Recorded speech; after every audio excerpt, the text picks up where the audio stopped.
Bonsoir à tous.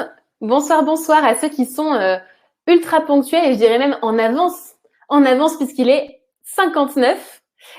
Hello, alors ceux qui sont là du coup, qui sont connectés dans les starting blocks, faites-nous un petit coucou dans le chat pour savoir aussi si tout va bien, si comme d'habitude vous entendez bien, vous voyez bien, enfin voilà, si vous êtes bien installés, comme d'habitude votre petit verre d'eau Morito, je sais pas s'il y a encore la team apéro qui est là ce soir, mais en tout cas installez-vous tranquillement avec votre workbook avec vous, votre carnet, stylo, bref tout l'attirail du side projector. Ça se dit pas ce mot, c'est pas très joli.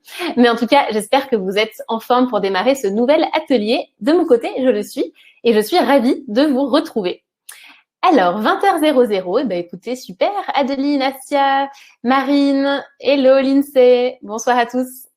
Et vous êtes bientôt 300 là-dedans, super. Et ben écoutez, on va pouvoir commencer doucement le temps que tout le monde arrive. Alors, le temps que tout le monde soit là, du coup, je vous fais un petit... Alors, pour ceux qui seront en replay, vous pouvez passer les 2-3 premières minutes. Pour ceux qui sont là, et ben écoutez, très contente de vous retrouver pour ce deuxième atelier de la Side Project Week pour l'événement de cette semaine. J'aimerais savoir d'ailleurs, pour ceux qui sont là, si vous étiez déjà là lundi soir pour le premier atelier, ou si vous venez d'arriver, parce qu'on a encore des centaines de personnes qui sont arrivées entre l'atelier de lundi et celui de ce soir, et donc je suis très curieuse de savoir si c'est le premier ou le deuxième pour vous. Même si le premier, vous l'avez fait en replay, ça marche aussi. La table est fixée. Alors, on a fait de notre mieux. Ce sera beaucoup mieux que lundi, mais c'est pas encore parfait. On disait quoi? Mieux vaut fait que parfait. Sans rentrer dans les détails techniques, je pense que vous aurez moins le mal de mer que le premier soir. Alors, attention, innovation technique ce soir. Pour me dire si vous étiez là lundi ou pas, vous pouvez voter dans le sondage. Alors, je ne sais pas où vous le voyez, vous, en tant que participant, mais on a un sondage. Ah, mais ça se remplit, parfait.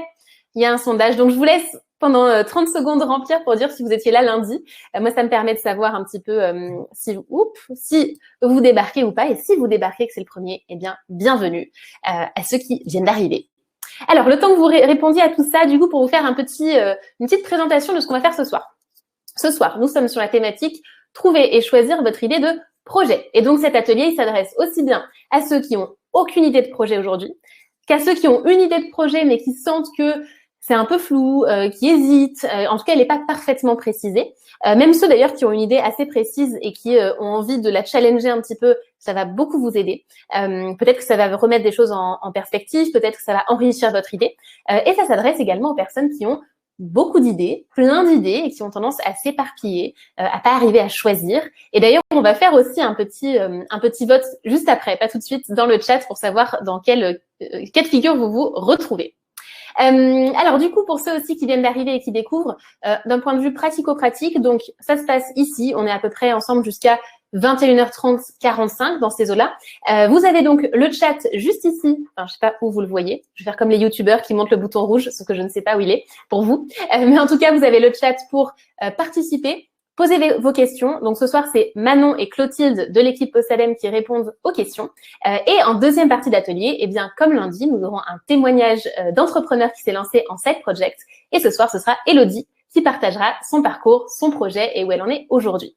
Donc voilà pour le programme qui nous attend ce soir. À la fin, je vous referai la petite présentation de ce qu'on aura aussi vendredi et lundi. Mais chaque chose en son temps. Ce soir, on est dans le moment présent et on se concentre sur ce qui se passe maintenant. Donc du coup, pour démarrer, pour ceux qui connaissent aussi le principe, pour prendre un peu la température, dites-moi sur une échelle de 0 à 5, dans quel état d'esprit vous êtes en termes de motivation et d'énergie. 0 étant, je suis complètement KO, je suis pas dedans. 5 étant, je suis archi motivée. J'y crois à fond, je suis là. Dites-moi entre 0 et 5 où vous en êtes avant qu'on commence et ensuite on va rentrer dans le vif du sujet tout de suite. Alors, on a du 5, du 3, du 4, 1, 2, ok, on va remonter ceux qui sont en dessous de 3, on va faire en sorte de remonter ce soir.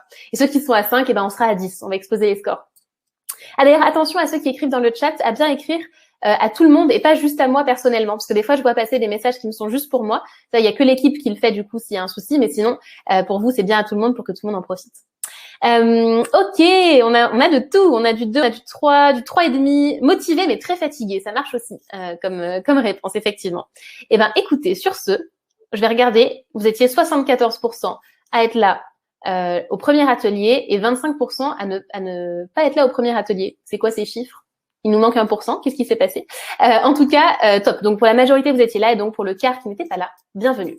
Alors, sur ce, hop, je clôture ce sondage et nous allons commencer notre thématique du soir. Alors, déjà, par rapport à lundi soir, donc on a parlé du mythe de l'entrepreneur, on a un peu dézingué les idées reçues sur ce que c'était que le profil type, les caractéristiques types de l'entrepreneur. On a souvent bien sûr l'impression de ne pas rentrer dans les cases, sinon ce serait pas rigolo, ce serait trop facile. Et du coup, ce soir, on va travailler sur la suite, qui sont beaucoup de croyances liées aussi liées à l'idée du projet. L'idée du projet, c'est vraiment ce qui cristallise au départ notre projet. Et on a tendance à se dire un petit peu là aussi, un peu comme un mythe comme celui de l'entrepreneur, que tant qu'on n'a pas trouvé l'idée de génie ou l'idée révolutionnaire, on ne peut pas entreprendre. Et j'aimerais savoir là aussi dans le chat, est-ce que, je sais pas si on peut mettre un petit, non, dites-le moi dans le chat, ça ira plus vite, mais est-ce que ça bouge encore? Zut, je vais faire de mon mieux.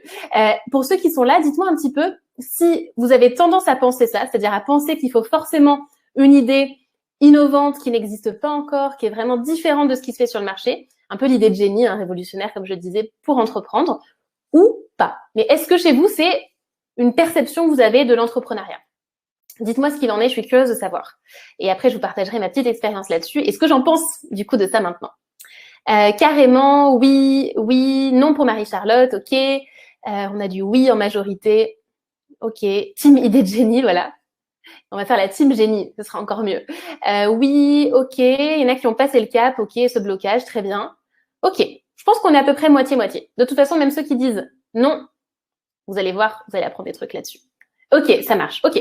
En tout cas, moi, je vous le partage parce que j'avais clairement cette idée-là au démarrage où je me disais, tant que j'ai pas trouvé le truc qui va faire la différence, en fait, je peux pas me lancer. Et donc, c'est ça qui faisait que j'attendais aussi beaucoup parce que je me disais que ça allait un peu tomber du ciel aussi, cette idée de génie-là. Je me disais, il faut que je la trouve, il faut qu'elle me tombe dessus et boum, j'aurai l'illumination. Je pense que c'est aussi beaucoup parce que, ce qu'on disait aussi lundi, c'est qu'on a un peu peur d'échouer, d'essayer des choses tant qu'on n'est pas sûr. Et aussi parce que souvent, les témoignages d'entrepreneurs et les entrepreneurs connus, on nous parle de choses très, très innovantes. Je sais pas, moi, il y a qui est un peu cliché dans l'entrepreneuriat, mais que ce soit un Bill Gates ou un Mark Zuckerberg, c'est souvent les noms qui sont cités dans l'entrepreneuriat, c'est toujours des choses radicalement innovantes, en fait, qui ressortent. Et du coup, on a tendance à se dire, tant que j'ai pas ça, en fait, je peux pas y aller. Le truc, c'est que ça, c'est tout à fait faux. C'est complètement faux. Et d'ailleurs, alors, j'ai pas Elon Musk aussi, j'ai pas les statistiques là-dessus, mais une chose est sûre, c'est que sur le nombre d'entreprises qui sont créées en France et qui existent en France, si on prend que le cas de la France, c'est pas 100% qui sont des entreprises totalement révolutionnaires où le produit ou le service n'existait pas avant. Ça, c'est complètement faux. C'est pas possible, en fait. Donc, ce qu'il faut se dire au contraire, c'est que on va voir ce soir comment on va créer cette idée de projet plutôt que d'attendre qu'elle nous tombe dessus et qu'elle soit littéralement innovante. Donc ça, c'est la première chose. Charlotte est figée. Alors, est-ce que vous me voyez? Je vois passer Charlotte est figée. S'il y a un souci, de toute façon, l'équipe, vous m'envoyez un petit message s'il y a un problème technique. Hop. Alors... Oui, vous me voyez. Ok, bon, ça doit être un petit problème de connexion. N'hésitez pas s'il y a un souci de toute façon. Du coup, moi, ce que j'ai envie de vous partager comme nouvelle croyance, on va remplacer un peu l'ancienne croyance par une nouvelle perception, c'est qu'en fait, l'idée de votre projet, de votre future entreprise, c'est pas la finalité, c'est le point de départ. En fait, ce qui va compter, c'est de passer à l'action et c'est, comme on dit parfois, c'est l'exécution plus que l'idée qui va compter. Et je vais vous raconter une petite anecdote que l'équipe connaît bien, parce que je la radote un petit peu, mais elle m'a marquée. Il y a quelques années, donc j'hésitais à me lancer, ça fait quand même quelques années, un bon bout de temps maintenant, où j'hésitais à me lancer, je réfléchissais et je savais que j'avais envie d'entreprendre, mais je le faisais pas. Et j'avais eu l'idée d'un site qui permettrait en fait tout simplement de réserver facilement ces rendez-vous chez les médecins, parce que dès que je voulais prendre rendez-vous chez un médecin, il fallait que j'appelle, le standard n'était pas disponible, on me rappelait, enfin c'était toujours la galère. Et je me disais, mais il faudrait une plateforme où on puisse réserver simplement ces rendez-vous médicaux. Évidemment, je n'ai rien fait, me disant que c'était pas possible, que j'avais pas le profil pour ça, etc. Et quelqu'un d'autre l'a fait. Ils sont même plusieurs associés là-dedans et ça s'appelle Doctolib. Et Doctolib s'est lancé. Et quand je l'ai vu, je me suis dit, oh, mais c'était ça en fait que j'avais envie de faire. Et c'est quoi la différence entre ceux qui ont fait Doctolib et moi? C'est que, en fait, ceux qui ont fait Doctolib, ils sont passés à l'action. Ils sont partis d'une idée, mais c'est surtout l'exécution qui a compté parce qu'ils ont fait ça très bien. Qui dit que moi, je l'aurais fait aussi bien? Personne. Parce que eux, ils l'ont vraiment fait. Et donc, l'idée que j'ai eue, elle avait strictement aucune valeur puisque c'est resté une idée un peu abstraite et que je l'ai pas concrétisée du tout. Et surtout, si je l'avais concrétisée, est-ce que je l'aurais bien fait? Je n'en sais rien. Donc, en fait, l'idée vraiment de départ, ça va être juste notre petit point de départ. Et à partir de là, on va voir ce qu'on va en faire. Mais je veux vraiment ce soir que vous puissiez désacraliser l'idée. Ça ne veut pas dire qu'on n'a pas besoin d'une idée au début, évidemment, qu'on a besoin de quelque chose au départ. Mais il faut mettre moins de pression dessus parce que tant qu'on met de la pression dessus, on n'y arrivera pas. Donc ça, c'est la première chose que je voulais vous dire. La deuxième chose que je voulais vous dire aussi, c'est un phénomène que j'ai observé, que vous connaissez peut-être, vous avez peut-être déjà vécu, c'est ce que j'appelle le syndrome Google.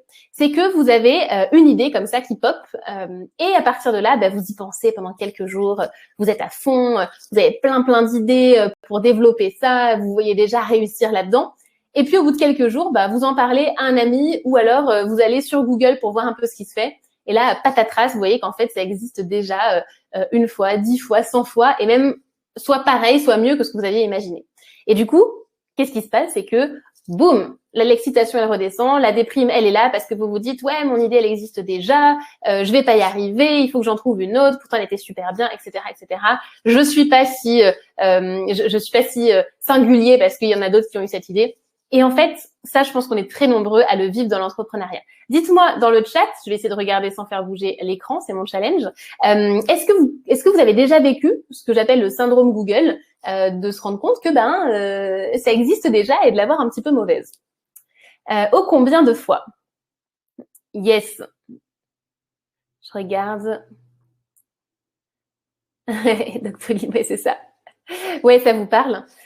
Ok. Non, oui, ok. On a pas mal de oui.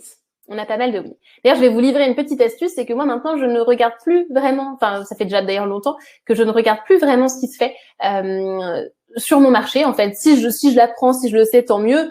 C'est plus un peu une question de connaissance de mon marché, mais c'est pas ça qui va impacter en fait ce que je fais moi. Ça ne change strictement rien. Et c'est ça aussi que je veux que vous puissiez faire, c'est passer à côté de ce qui existe. On va s'en servir pour faire une étude un peu de la concurrence et du marché, parce que c'est important de savoir ce que vos clients potentiels peuvent voir dans la concurrence, mais c'est pas ça qui doit vous empêcher de vous lancer. Pourquoi c'est pas ça? Parce qu'on l'a dit, c'est passer à l'action et que toutes les idées, elles sont déjà prises. Même si votre idée, vous la trouvez pas sur Google, il y a très certainement quelqu'un d'autre qui l'a eu au moins cette idée et qui va le développer. Et à partir du moment où on accepte ça et c'est OK, on se lance aussi beaucoup plus facilement et on a aussi moins le stress. Ça, c'est autre chose. Je sais pas si vous allez vous reconnaître là-dedans aussi.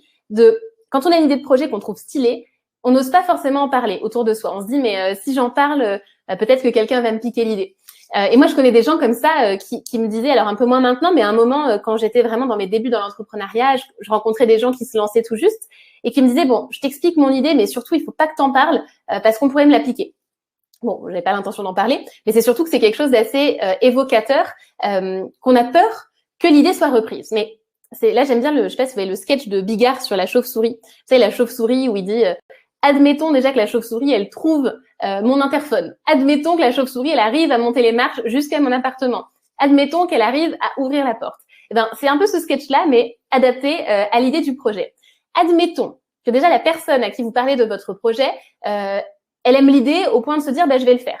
Admettons qu'elle le fasse vraiment. Vraiment, elle se dit, allez, c'est parti, je le lance, je le fais moi. Admettons que ça ressemble exactement à ce que vous aviez en tête.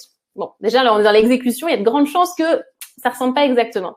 Admettons que cette personne se lance avant vous, que ça marche mieux, et admettons que ça vous fasse perdre, vous, votre future hypothétique clientèle. Globalement, on est quand même assez large avant qu'il y ait une catastrophe majeure. Et souvent, quand on n'ose pas en parler, en fait, on se prive de feedback qui serait constructif, d'avis de gens, de sources d'inspiration différentes, de gens qui pourraient dire, ouais, écoute, ça me donne une idée, tiens, tu pourrais penser à ça, contacte telle personne de ma part, ça pourrait être ton premier client. Et en fait, ça apporte beaucoup plus d'en parler que de ne pas en parler. Alors évidemment, s'il y a certains détails que vous n'avez pas envie de dévoiler parce que c'est vraiment un élément différenciant, parce que vous avez simplement pas envie de le dire, c'est complètement OK. Mais en tout cas, ne fermez pas complètement la porte au fait de parler de votre idée parce que ça va vous apporter beaucoup plus. De toute façon, dans la concrétisation, si je vous dis, je sais pas moi, il faut... je dis à tout le monde là dans la salle virtuelle de créer un mug. Vous savez, les mugs, c'est pour boire les infusions là. Créer un mug, votre tasse, et je vous donne 1 heure pour dessiner votre mug idéal et vous dire c'est celui-là que vous allez vendre. La probabilité qu'il y ait 2 mugs exactement pareils dans la salle, elle est quand même assez faible parce qu'il va y avoir des matières différentes, des couleurs différentes, des tailles différentes, des styles différents, des messages différents écrits dessus. C'est exactement pareil dans l'entrepreneuriat, c'est qu'une idée de départ, ce n'est qu'une idée et ce qui va compter, c'est comment en fait vous allez la concrétiser tout simplement.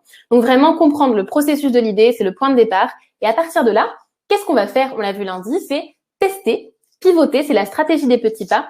jusqu'à avoir, on avait commencé à en parler lundi rapidement, les fameux clients tests, les clients cobayes qui vont tester pour la première fois. Mais ça, on en parlera ce vendredi et ce lundi, donc je n'en parle pas tout de suite. Ce qui fait que, ceci étant dit, ce soir, on va voir comment trouver des idées de projet et on va voir comment choisir des idées de projet quand on a beaucoup et qu'on a tendance à s'éparpiller. Du coup, maintenant, je vous propose un petit sondage. Alors, je ne sais pas, l'équipe, si vous pouvez faire un petit sondage rapide là dans le chat. J'aimerais savoir si vous avez 0 idée, ce sera la première réponse, une seule idée, ou si vous avez plusieurs idées et que vous vous éparpillez. Donc, je vous laisse un peu l'équipe, si c'est OK, lancer le sondage dans le chat. Donc, première réponse, j'ai 0 idée. Deuxième réponse, j'ai une idée quoi. Et troisième réponse, j'ai plusieurs idées, je m'éparpille. Disons, je vois déjà qu'il y a un sondage qui est lancé. Oh bah disons, quelle efficacité, je suis impressionnée. Alors, allez-y, on va regarder. C'est chouette cet outil de sondage. Alors, je vous laisse quelques secondes pour y répondre. On va voir si cette fois-ci nos points de pourcentage font 100% ou pas.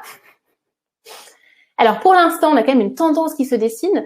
Nous avons 55% pour plein d'idées, 33% une idée et 11% zéro idée. Ok, ça marche. Alors, de toute façon, tout ce qu'on va voir, vous allez voir que ça va être utile pour tout le monde, dans tous les cas. Même pour ceux qui ont une idée, ça va venir la challenger.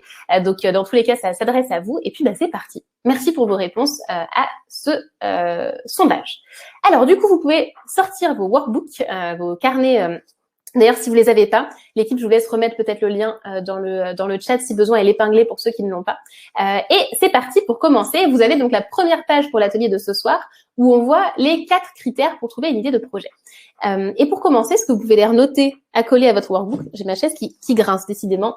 La technique, entre l'ordi qui bouge et la chaise qui grince, c'est bon. Ce que vous pouvez noter dans votre workbook pour commencer déjà, c'est que une idée, elle ne se trouve pas, elle se construit. Ça, c'est vraiment important. C'est comme d'ailleurs une idée de création d'entreprise, mais comme une idée de reconversion. Et d'ailleurs, comme tout, c'est comme une idée de publicité en marketing, peu importe, ça ne se trouve pas, ça tombe pas du ciel, c'est quelque chose qui se construit. Et une bonne idée, déjà, une bonne idée n'est pas bonne pour tout le monde, c'est une bonne idée qui va être une bonne idée pour vous. Et elle va répondre en fait à 4 critères, et c'est ça qu'on va voir du coup dans l'atelier de ce soir. Et vous allez travailler, puisque vous allez essayer de deviner quels sont ces 4 critères.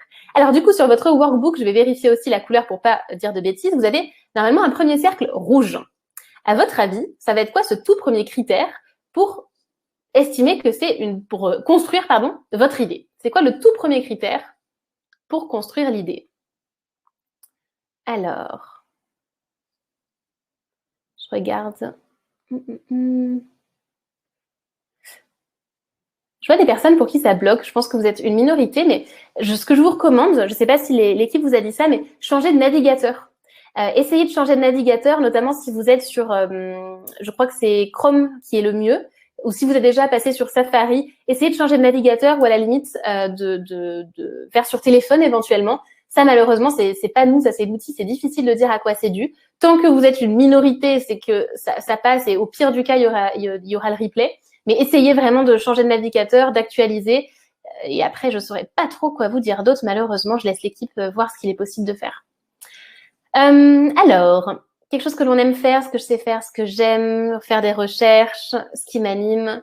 OK, ce que le client recherche. Yes, vous avez des choses imprimées en noir et blanc. Il faut le reprendre là en workbook digital. Alors du coup, effectivement, il y en a qui ont gagné, absolument, il y en a qui ont gagné. Le tout premier critère, c'est ce que vous aimez faire. Pourquoi? Parce que apposer sa dème pour faire autre chose et s'épanouir, autant faire un truc qu'on aime, ce serait un peu dommage. Et donc pour ça, ce que je vous invite à faire, c'est, pour ceux qui n'ont pas d'idée ou pour ceux qui en ont, peu importe, c'est déjà d'identifier vos moments de flow. Le flow, F-L-O-W, c'est les moments où vous êtes tellement concentré, intéressé, absorbé par la tâche que vous êtes en train de réaliser, que vous voyez pas le temps passer. Par exemple, peut-être que vous l'avez vécu quand vous étiez enfant, que vous étiez en train de jouer et les parents appellent pour aller manger et vous vous rendez pas compte, ça fait déjà un quart d'heure qu'ils vous ont appelé et ils arrivent un peu furieux dans la chambre parce que vous étiez en train de lire un livre, de dessiner, bref, peu importe, mais vous étiez en fait dans le flow. Et du coup, c'est d'identifier aujourd'hui, dans votre vie actuelle, quels sont vos moments de flow.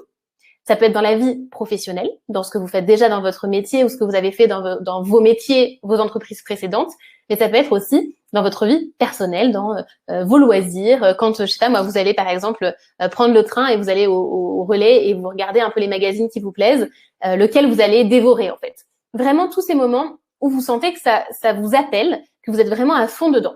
et écrivez, tenez un journal de bord du flow, si c'est pas déjà fait, de noter à chaque fois ce qui vous plaît, parce que peut-être que c'est évident pour vous, vous avez vraiment quelque chose qui vous passionne. Peut-être aussi que c'est pas évident, et vous vous dites, ouais, il y a des trucs qui me plaisent, mais j'ai pas une passion dévorante qui se démarque.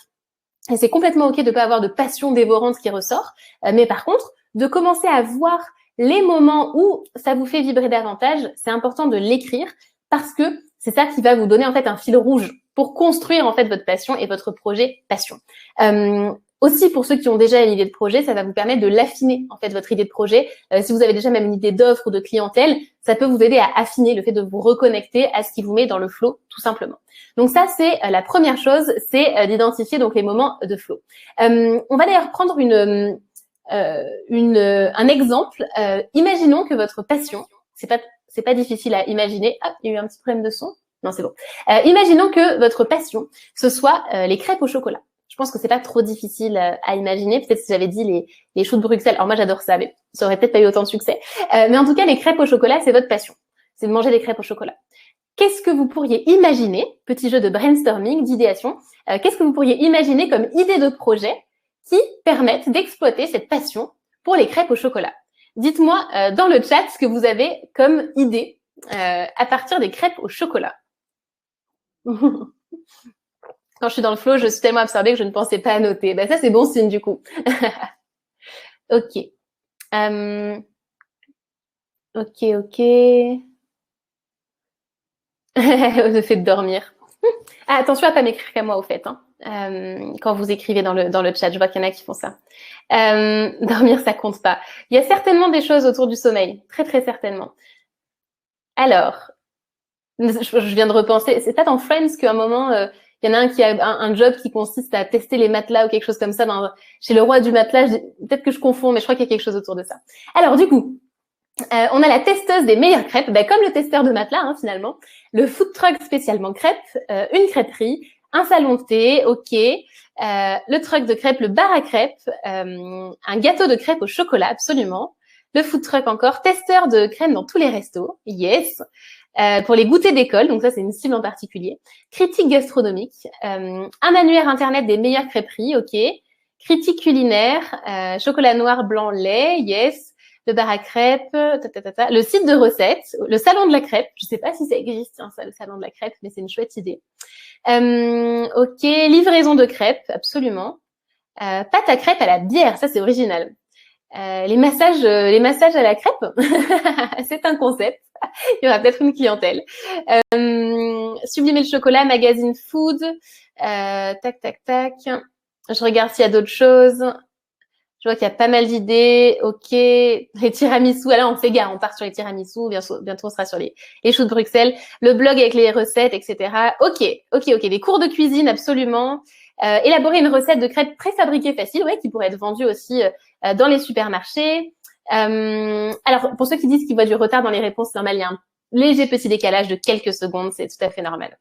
Des crêpes à dégustation, il y a plein de choses. Par quoi remplacer les œufs pour faire des crêpes? Il y a des œufs véganes qui existent. J'avais vu ça. Adopte ta crêpe au chocolat, une crêpe géante, et ça peut être un concours, un frisbee à la crêpe. Voilà, je vois qu'on est parti dans plein de directions, il y a plein de possibilités. Vous voyez que finalement, à partir de juste quelque chose qui nous plaît, qui nous passionne, ou à minima qui nous plaît, il y a plein d'idées. Donc évidemment, quand c'est pas la vraie vie, on trouve beaucoup plus d'idées parce qu'on n'est pas bloqué, mais vous voyez qu'il y a des possibilités. On pourrait être aussi consultant en marketing pour les crêperies. On pourrait effectivement aussi, je sais pas moi, avoir un set de préparation de crêpes et le vendre. Il y a plein de possibilités autour de ça. Un kit, voilà, c'est ça. Un kit pour préparer ses crêpes, par exemple. Donc, à Raya Crêpes au chocolat, il y a plein de choses. On va s'arrêter sur le chocolat. Mais vous voyez le principe, c'est vraiment d'avoir une phase de brainstorming à partir des moments qui vous mettent dans le flow et de ce qui vous fait vibrer sans se censurer, sans s'interdire, en fait, parce que souvent on se dit, ouais, mais non, c'est un loisir, ça peut pas être un projet. Et ben, vous allez voir qu'avec les 3 autres critères, ça peut devenir un projet. Donc voilà pour, du coup, le tout premier crêpe trotteur. Le tout premier point dans votre critère, dans votre workbook. Maintenant, à votre avis, c'est quoi le deuxième critère qui est, je vais vérifier la couleur, c'est normalement le violet, pour ceux qui l'ont bien en version couleur. À votre avis, c'est quoi le deuxième critère? Une fois qu'on sait ce qu'on aime faire, qu'est-ce qu'on va regarder? Crêpe trotteur validé. Oui, c'est ça, influenceur voyage spécial crêpe, faire un tour du monde des crêpes. Je suis sûre qu'il y a du potentiel là-dessus. Alors, ce dont le monde a besoin, ce dont je suis capable, yes, ok, ce que je sais faire, ouais, les compétences, exactement. Exactement, c'est ça. Le deuxième point, c'est ce que vous savez faire, c'est tout à fait ça. Vous voyez que ces deux premiers critères, ces deux premiers cercles, en fait, c'est lié à de l'introspection, c'est vraiment lié à vous, pas encore au marché, c'est vraiment lié à vous, c'est ça, exactement. Comme il y a un petit décalage, peut-être que j'ai spoilé la réponse, mais en tout cas, c'est le principe, c'est ça. Il y a quelqu'un qui dit Ikigai, exactement. Ce schéma-là, alors je fais pas trop de teasing, sinon vous allez chercher sur Google et trouver les réponses, mais c'est le principe de l'ikigai, ce schéma que vous avez ici, c'est les 4 cercles où quand ils se rencontrent, c'est vraiment le projet parfait pour nous. Et c'est ça en fait qu'on cherche à faire. Du coup, c'est ça, c'est de voir ce que vous savez faire là où vous avez des compétences. Et donc pour ça, ce que je vous invite à faire, c'est à vous questionner sur ce qui est particulièrement naturel ou facile pour vous. Demandez-vous, qu'est-ce que vous faites plus facilement, plus rapidement, mieux que la moyenne des gens et avec plus de plaisir aussi tant qu'à faire, mais vraiment ce que vous savez le mieux faire. Et je vous rappelle pour ceux qui étaient là lundi, j'ai toujours pas de vraie échelle avec moi, mais la métaphore de l'échelle avec les barreaux, où on n'a pas besoin d'être au barreau numéro 10 sur 10 pour pouvoir se lancer. Bien sûr qu'il y a des gens qui, à moins d'avoir le record du monde, il y a toujours des gens qui font mieux que nous, en fait, qui maîtrisent davantage la compétence, évidemment. Mais c'est un peu comme l'idée de génie révolutionnaire que personne n'a eue. Si on attend d'être le number one mondial pour pouvoir se lancer, ça ne va pas fonctionner. Donc, ce qu'on veut simplement, c'est de revenir à soi, à nos compétences, à nos talents. Nos talents, c'est plutôt ce qui est inné et qu'on a naturellement. Et les compétences, c'est ce qu'on a vraiment acquis et développé dans notre vie professionnelle, nos projets à nous, etc. Et donc, c'est de revenir à ce que vous savez particulièrement bien faire et ce que vous pouvez faire aussi pour vous aider, parce que on est quand même nos pires juges généralement, c'est de demander à votre entourage et de demander à 3, 4, 5 personnes de votre entourage, idéalement des personnes qui sont issues de sphères différentes, ça peut être collègues, anciens collègues, des gens avec qui vous avez eu des projets, des amis, enfin des personnes qui vous connaissent d'univers différents, et de leur demander ce qu'elles perçoivent en fait chez vous. En quoi tu trouves que je suis particulièrement doué ou compétent, sur quoi tu me demanderais des recommandations ou des conseils, selon toi, sur quoi je pourrais me positionner pour exploiter mes compétences, et vraiment de faire appel aussi à l'intelligence collective des gens qui vous connaissent bien. Et donc pour ce deuxième cercle de l'ikigai, la question vraiment clé à se poser pour en faire un projet, c'est parmi ces compétences et ces talents, qu'est-ce que je peux utiliser, qu'est-ce que je peux mobiliser, même si j'ai besoin de le développer encore davantage, mais qu'est-ce que j'ai comme base qui me permettrait de me positionner, quelles compétences je pourrais vendre aujourd'hui. Et la question qui suit, et donc je fais la transition avec le cercle suivant, c'est qui aurait besoin de ces compétences, les capacités que j'ai, à qui elles peuvent être utiles. Et ça, vous pouvez le voir aussi autour de vous, les fois où on vous remercie, où on vous félicite, et donc à qui ça peut apporter de la valeur, vos compétences. C'est ça les questions clés à se poser pour ce deuxième critère, du coup, sur ce que vous savez faire dans l'ikigai. Est-ce que c'est OK là-dessus? Et du coup, surtout, vous allez me dire maintenant ce que c'est que le troisième cercle, à votre avis, le troisième critère qu'il y a dans le workbook. Je regarde vos commentaires pendant ce temps. On parle pas forcément que des compétences au boulot. Et non, justement, non, ça peut vraiment être d'autres choses. Et revenez notamment dans le passé. Parce que justement, si ce soit le premier ou le deuxième critère, si aujourd'hui votre job, vous avez l'impression de pas mobiliser à fond vos compétences, que vous êtes en bore-out, c'est l'ennui, si vous aimez pas ce que vous faites, ben c'est possible que le flow et les talents, vous en êtes déconnectés. C'est ça aussi qui fait potentiellement que vous manquez de sens dans votre job. Donc revenez à des choses en dehors du boulot, revenez à des choses que vous avez faites par le passé, même si ça vous semble vieux aujourd'hui. C'est important de trouver vraiment ces éléments. Et si vous ne trouvez pas, tenez cette espèce de journal de bord du flow. Je regarde vos réponses. Il faut qu'ils soient francs et ça, c'est un autre problème. Oui, alors oui, il faut demander à des gens qui, vous savez que la communication est vraiment constructive, évidemment. Yes, exactement. Alors, est-ce que même si on maîtrise pas encore la compétence, oui, si c'est une compétence que vous avez à cœur de développer, si vraiment votre projet qui vous fait vibrer, il vous donne envie, et ben aujourd'hui vous n'avez pas la compétence, c'est simplement de commencer par, premier petit pas, de vous former à ça. Alors, à voir si vous pouvez vous former sur le terrain, s'il y a besoin d'une formation. On a un petit peu discuté lundi déjà de ça. Mais il n'empêche que c'est de se dire, OK, mon objectif, c'est de développer cette compétence. Et en la développant, vous allez voir aussi si elle vous plaît tant que ça et si vous développez autant que vous le souhaitiez. Heureusement qu'on compte pas sur le boulot pour développer ses compétences. C'est pour ça que ça peut venir aussi d'ailleurs. Et d'ailleurs, d'où l'intérêt aussi d'avoir un side project, c'est que vous développez du coup des compétences entrepreneuriales, des compétences marketing, de communication, bref, on en discutera plus tard.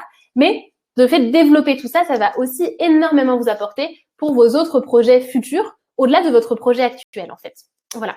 Et du coup, donc le troisième critère, vous l'aviez deviné, effectivement, c'est tout à fait ça. C'est lié là pour le coup au marché, donc c'est ce dont le marché a besoin, ce dont les gens ont besoin. Pourquoi? Parce que il faut garder en tête que votre projet, en tout cas dans l'approche qu'on a ici, c'est un projet qui a pour objectif de vous rémunérer. C'est un projet où on veut générer du chiffre d'affaires. Et ce qui se vend, ça va être quoi? Ça va être ce qui répond soit à un besoin, soit à un désir de la part d'une cible de clientèle qui du coup a besoin ou a envie de ce que vous pourriez proposer. Donc il faut partir d'un besoin identifié. Alors par souci de simplicité, je parlerai toujours de besoin et plus rarement de désir, mais le désir, ça s'applique aussi, hein, par exemple, dans tout ce qui est autour des voyages, des loisirs, etc. Il y a aussi, bien sûr, des entreprises autour du désir, mais pour simplifier, on va parler de besoin, de douleur, en fait, de la part de la cible. Elle rencontre un problème qui, aujourd'hui, soit n'est pas du tout résolu, soit qui est déjà résolu, mais pas de la manière dont vous pourriez le proposer, soit qui est résolu, mais de manière un peu sous-optimale, quoi. C'est pas top, ça passe, mais c'est pas idéal. Et donc, en fait, c'est ça l'objectif, c'est d'identifier là où il y a des besoins, mais qui sont pas résolus comme vous aimeriez les résoudre, en fait. Donc, pour ça, la question à se poser, c'est de vous demander un peu au quotidien, qu'est-ce que vous rencontrez, vous, déjà, personnellement, comme problème, difficulté, où vous trouvez pas de solution adaptée, et qu'est-ce que les autres aussi remontent comme problème, difficulté. Soyez vraiment attentifs. Je sais pas, moi, s'il y a la personne qui travaille à la compta qui vous dit, moi, je mange mal le midi parce que j'ai pas le temps de me préparer à manger, par exemple, et vous lui proposez vos crêpes au chocolat. C'est pas l'objectif si elle mange mal. Mais c'est plutôt de se dire, ok, peut-être qu'il faudrait une solution pour pouvoir cuisiner facilement ou amener son repas facilement au bureau. Je vous dis ça au pif. Mais c'est ce principe-là, c'est d'être à l'écoute quand vous n'avez pas d'idée de projet, des besoins. Et quand vous avez déjà une idée de projet ou plusieurs idées de projet, c'est de préciser ce besoin-là. Et ça, on va en rediscuter aussi sur comment on va préciser grâce à l'étude de marché pour bien comprendre qui est la cible, etc. On verra ça plus tard. Mais en tout cas, la base de la base, ça va être ça. Parce que si on crée quelque chose qui répond à aucun besoin ou à aucun désir, ça va simplement pas marcher. Ce sera pas un business, en fait, ce sera un loisir, ce sera un hobby. Donc c'est très bien, mais c'est pas l'objectif de ce qu'on fait évidemment avec Side Project parce que c'est pas ça qui pourra remplacer votre salaire et votre job. Je répondrai aux 4 cercles, je ferai le récap à la fin parce qu'il en reste un quatrième du coup. Dites-moi à votre avis, ça va être quoi le quatrième critère qu'il y a dans votre workbook. Donc c'est celui qui est, si je dis pas de bêtises, qui est orange. Dites-moi dans le chat. Et d'ailleurs, je vais vous donner aussi un exemple pendant que vous répondez sur le principe du besoin. C'est que l'idée de Postadem, moi, elle m'est venue de ça. Elle est vraiment venue de ce qui, moi, me faisait vibrer. Donc, mon attrait pour la formation, pour le sujet de l'emploi, de la reconversion, de l'entrepreneuriat. Donc, il y avait le développement personnel. Donc, tout ce qui me passionnait.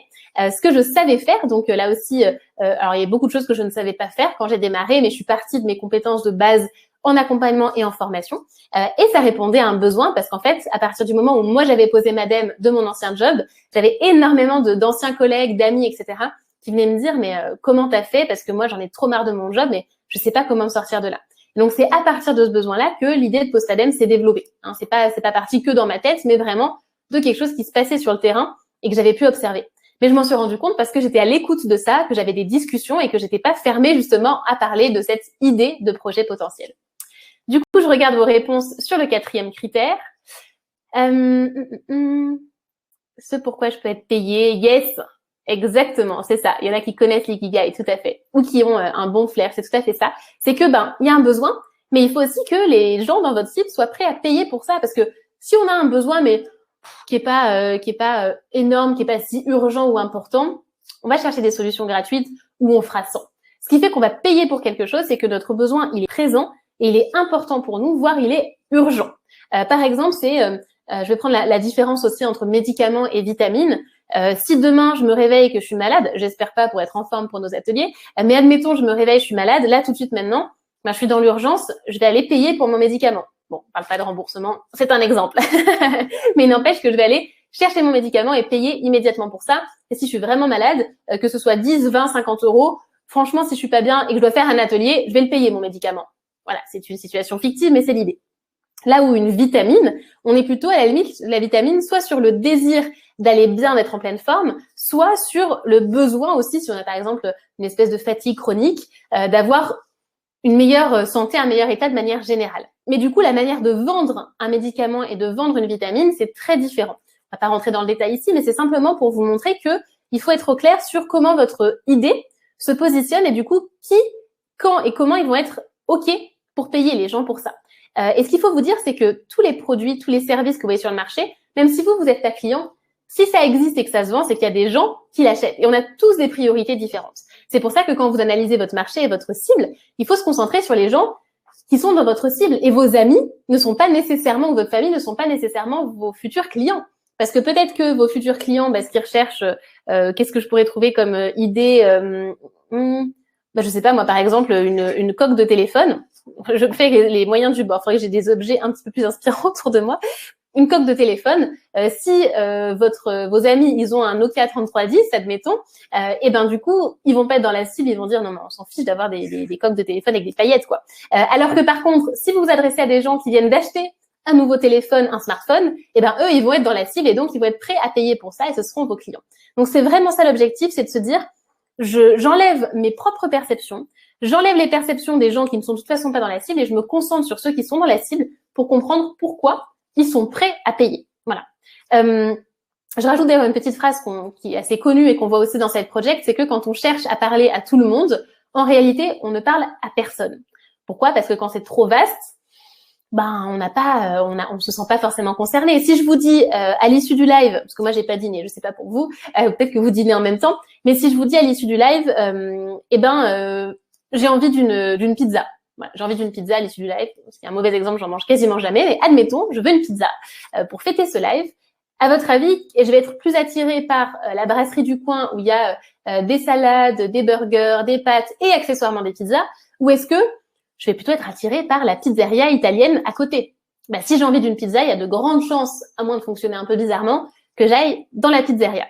C'est vraiment ce principe-là. Et dites-vous, quand vous cherchez à avoir votre idée, notamment, je crois que vous étiez 25% à avoir déjà une idée de projet, il faut vraiment que vous vous disiez que cette idée elle est suffisamment claire, précise et dirigée vers une clientèle pour que cette clientèle se reconnaisse et comprenne que c'est pour elle et que c'est pas un espèce de truc fourre-tout. Souvent, on a envie de viser large et en réalité, c'est absolument pas ce qu'il faut faire.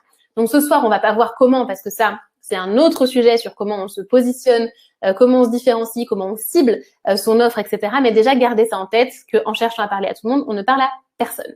Et donc, du coup, vous voyez qu'on avait les deux premiers critères qui étaient les critères liés à l'introspection et les deux autres critères qui sont plutôt liés au marché. Et en fait, on a besoin de ces 4 critères. Parce que si on a un projet qu'on aime, qu'on sait faire, mais qu'il n'y a personne pour payer pour ça, c'est un hobby. Et si on a un projet où effectivement les gens sont prêts à payer pour ça, il y a un besoin, mais que ça nous plaît pas, qu'on sait pas faire, en fait, il va strictement rien se passer ou on va faire un truc qu'on n'aime pas, quoi. Donc, dans tous les cas, vous allez avoir besoin de ces 4 critères ici. Dites-moi si c'est clair pour vous par rapport à ces 4 critères. Donc, je les refais pour ceux qui étaient pas là peut-être au début ou qui ont zappé par moment. Donc, c'est ce que vous aimez faire, ce que vous savez faire, là où il y a un besoin sur le marché ou un désir, et ce pourquoi le marché est prêt à payer.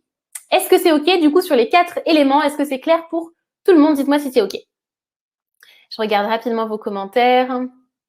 Je vois qu'il y a pas mal de questions. Je vous laisse l'équipe me dire s'il y a des questions qui ressortent en particulier auxquelles c'est pertinent que je réponde. Je regarde. Je vois la prévention paie mal, malheureusement. Alors, je pense qu'on parlait de la partie vitamines, médicaments. Et alors là-dessus, ce qui est chouette aussi depuis quelques temps, c'est que la prévention et la santé au naturel, ça se développe énormément. Et je pense qu'il y a beaucoup de débouchés parce que il y a de plus en plus de demandes autour de ça. Donc voilà, je ne sais pas si c'était en réponse à ça, mais pendant qu'on y est, parlons-en. OK, je regarde. Dites-moi l'équipe s'il y a des choses en particulier. Sinon, on continue. Je sais qu'il y a un petit décalage de quelques secondes. Donc voilà. Alors, j'ai l'impression de ne pas trouver les liens entre les 4. Et oui, parce que c'est un travail, ça se construit absolument. Là, c'est vraiment de déjà réfléchir aux questions que j'ai posées pour chacun de ces 4 critères. Et ensuite, on va voir comment on peut lier en fait ces 4 critères. Voilà. Alors maintenant, dans votre workbook, je regarde, oubliez pas ça, là on va pas en parler, mais ce que je vous invite à faire après l'atelier, c'est à noter. Il y a une fiche boîte à idées, c'est à noter vos idées qui émergent. Et du coup, si vous vous dites, ah mais est-ce que ça matche mes 4 critères ou pas, est-ce que c'est une bonne idée ou pas, pour l'instant, on s'en fiche, juste écrivez.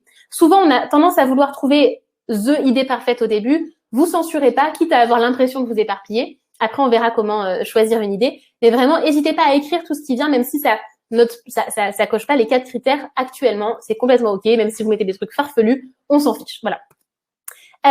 OK, du coup, pour ça, c'est bon. Nickel. C'est bon pour le moment. Parfait. Et oui, ça ne se construit pas en 1 heure, bien sûr. Là, on voit les bases, mais évidemment qu'on ne peut pas tout voir ici aujourd'hui. Et lundi soir, je vous expliquerai aussi comment vous pouvez avoir toutes ces réponses-là et forcément la méthode en entier. Mais déjà, avec ça, vous pouvez faire des choses. Alors maintenant, pour avancer, je regarde l'heure. On est dans les temps, on est au top. Pile poil, dis donc. 40, parfait. Maintenant qu'on a vu comment trouver des idées de projet ou enrichir ce que vous aviez déjà, on va voir comment choisir notre idée de projet, donc pour ceux qui ont du mal à choisir.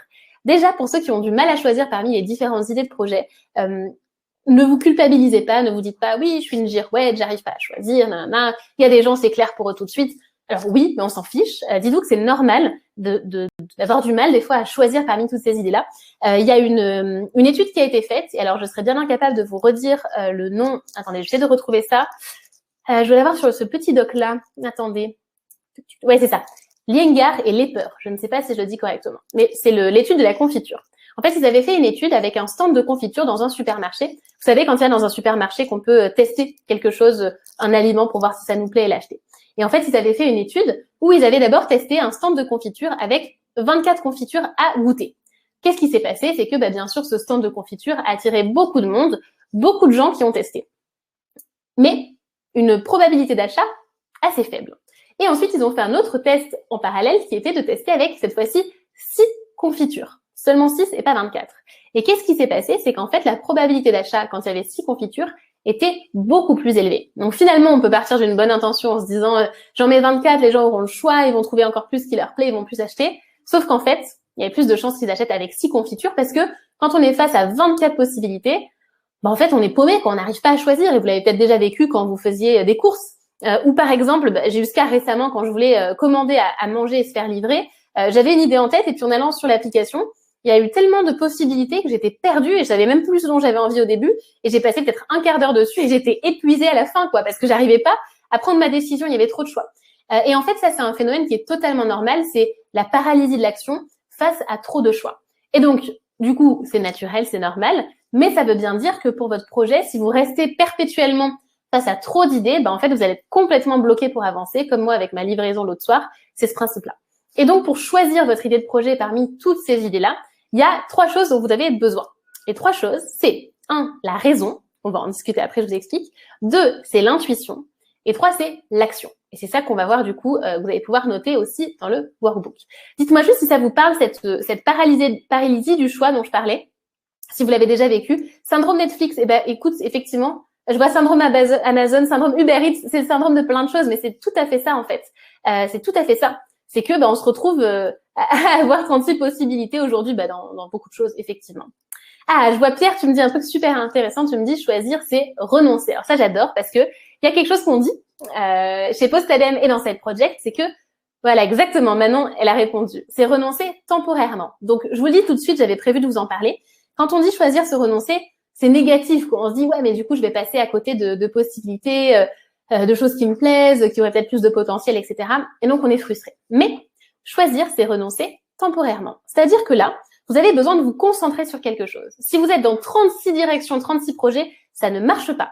Dans Side Project, on met la pression, on oblige tout le monde à choisir une idée de projet, une seule chose, et à se concentrer là-dessus pendant 3 mois. On en parlera lundi de ça, mais c'est vraiment l'idée, pendant 3 mois, on est focus sur un projet. Et c'est ça qui fait qu'on a des résultats.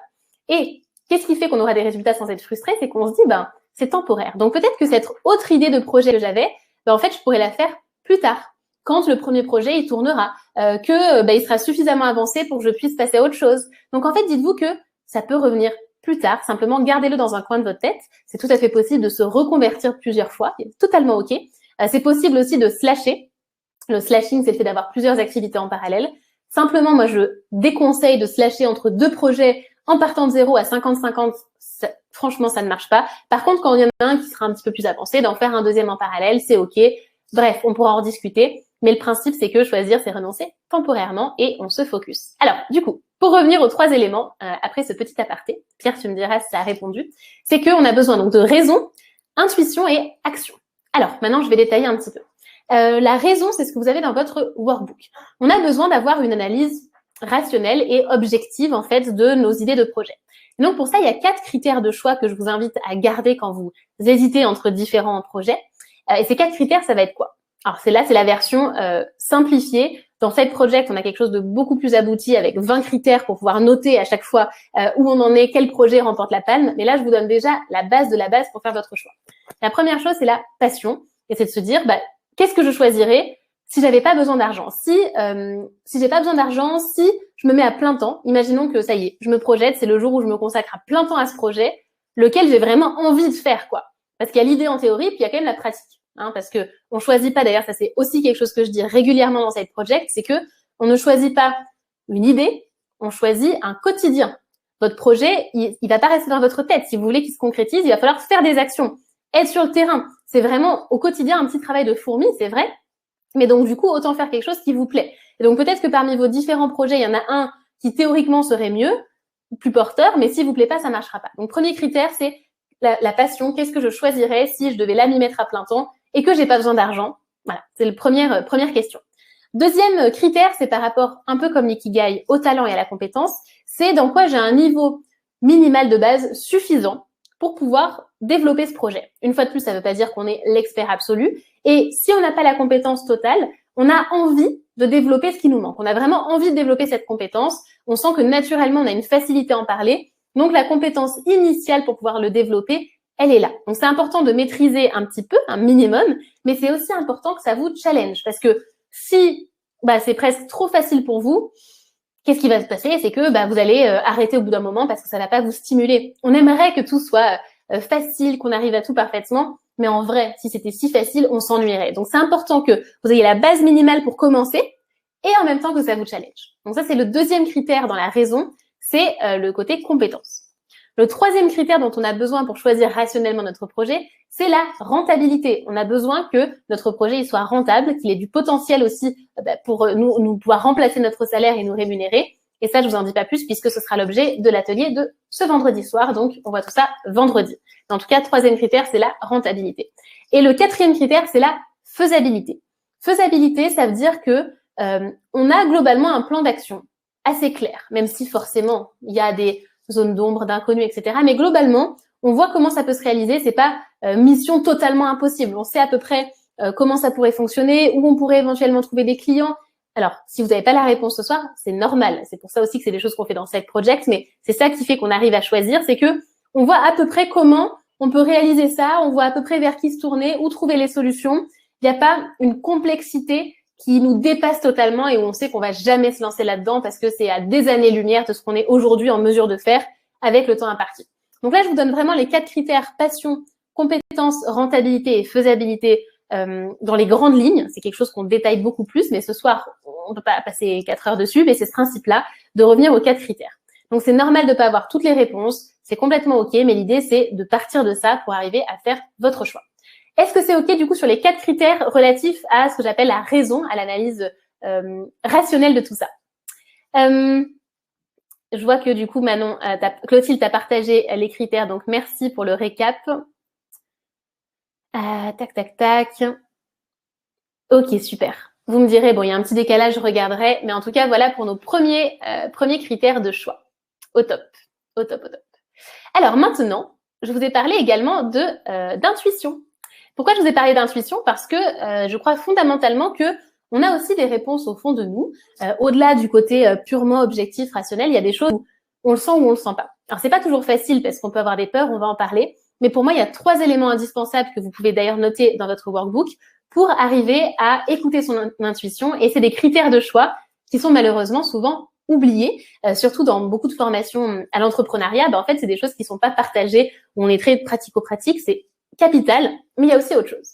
Et donc, pour l'intuition, la première chose, ça va être quoi? Ça va être de s'écouter soi et de ne pas écouter les autres. Et très souvent, on va avoir tendance à faire en fonction de la perception des autres, de par exemple, si on nous dit « Ah ouais, cette idée, elle a du potentiel » ou « Non, ce marché, il est saturé » ou je ne sais quoi. Non. Là, on veut vraiment revenir à soi et se demander, en fait, qu'est-ce qui fait une bonne décision pour nous? Alors, je vous fais un petit teasing d'un outil qu'on a dans Side Project qui fonctionne très, très bien pour les membres.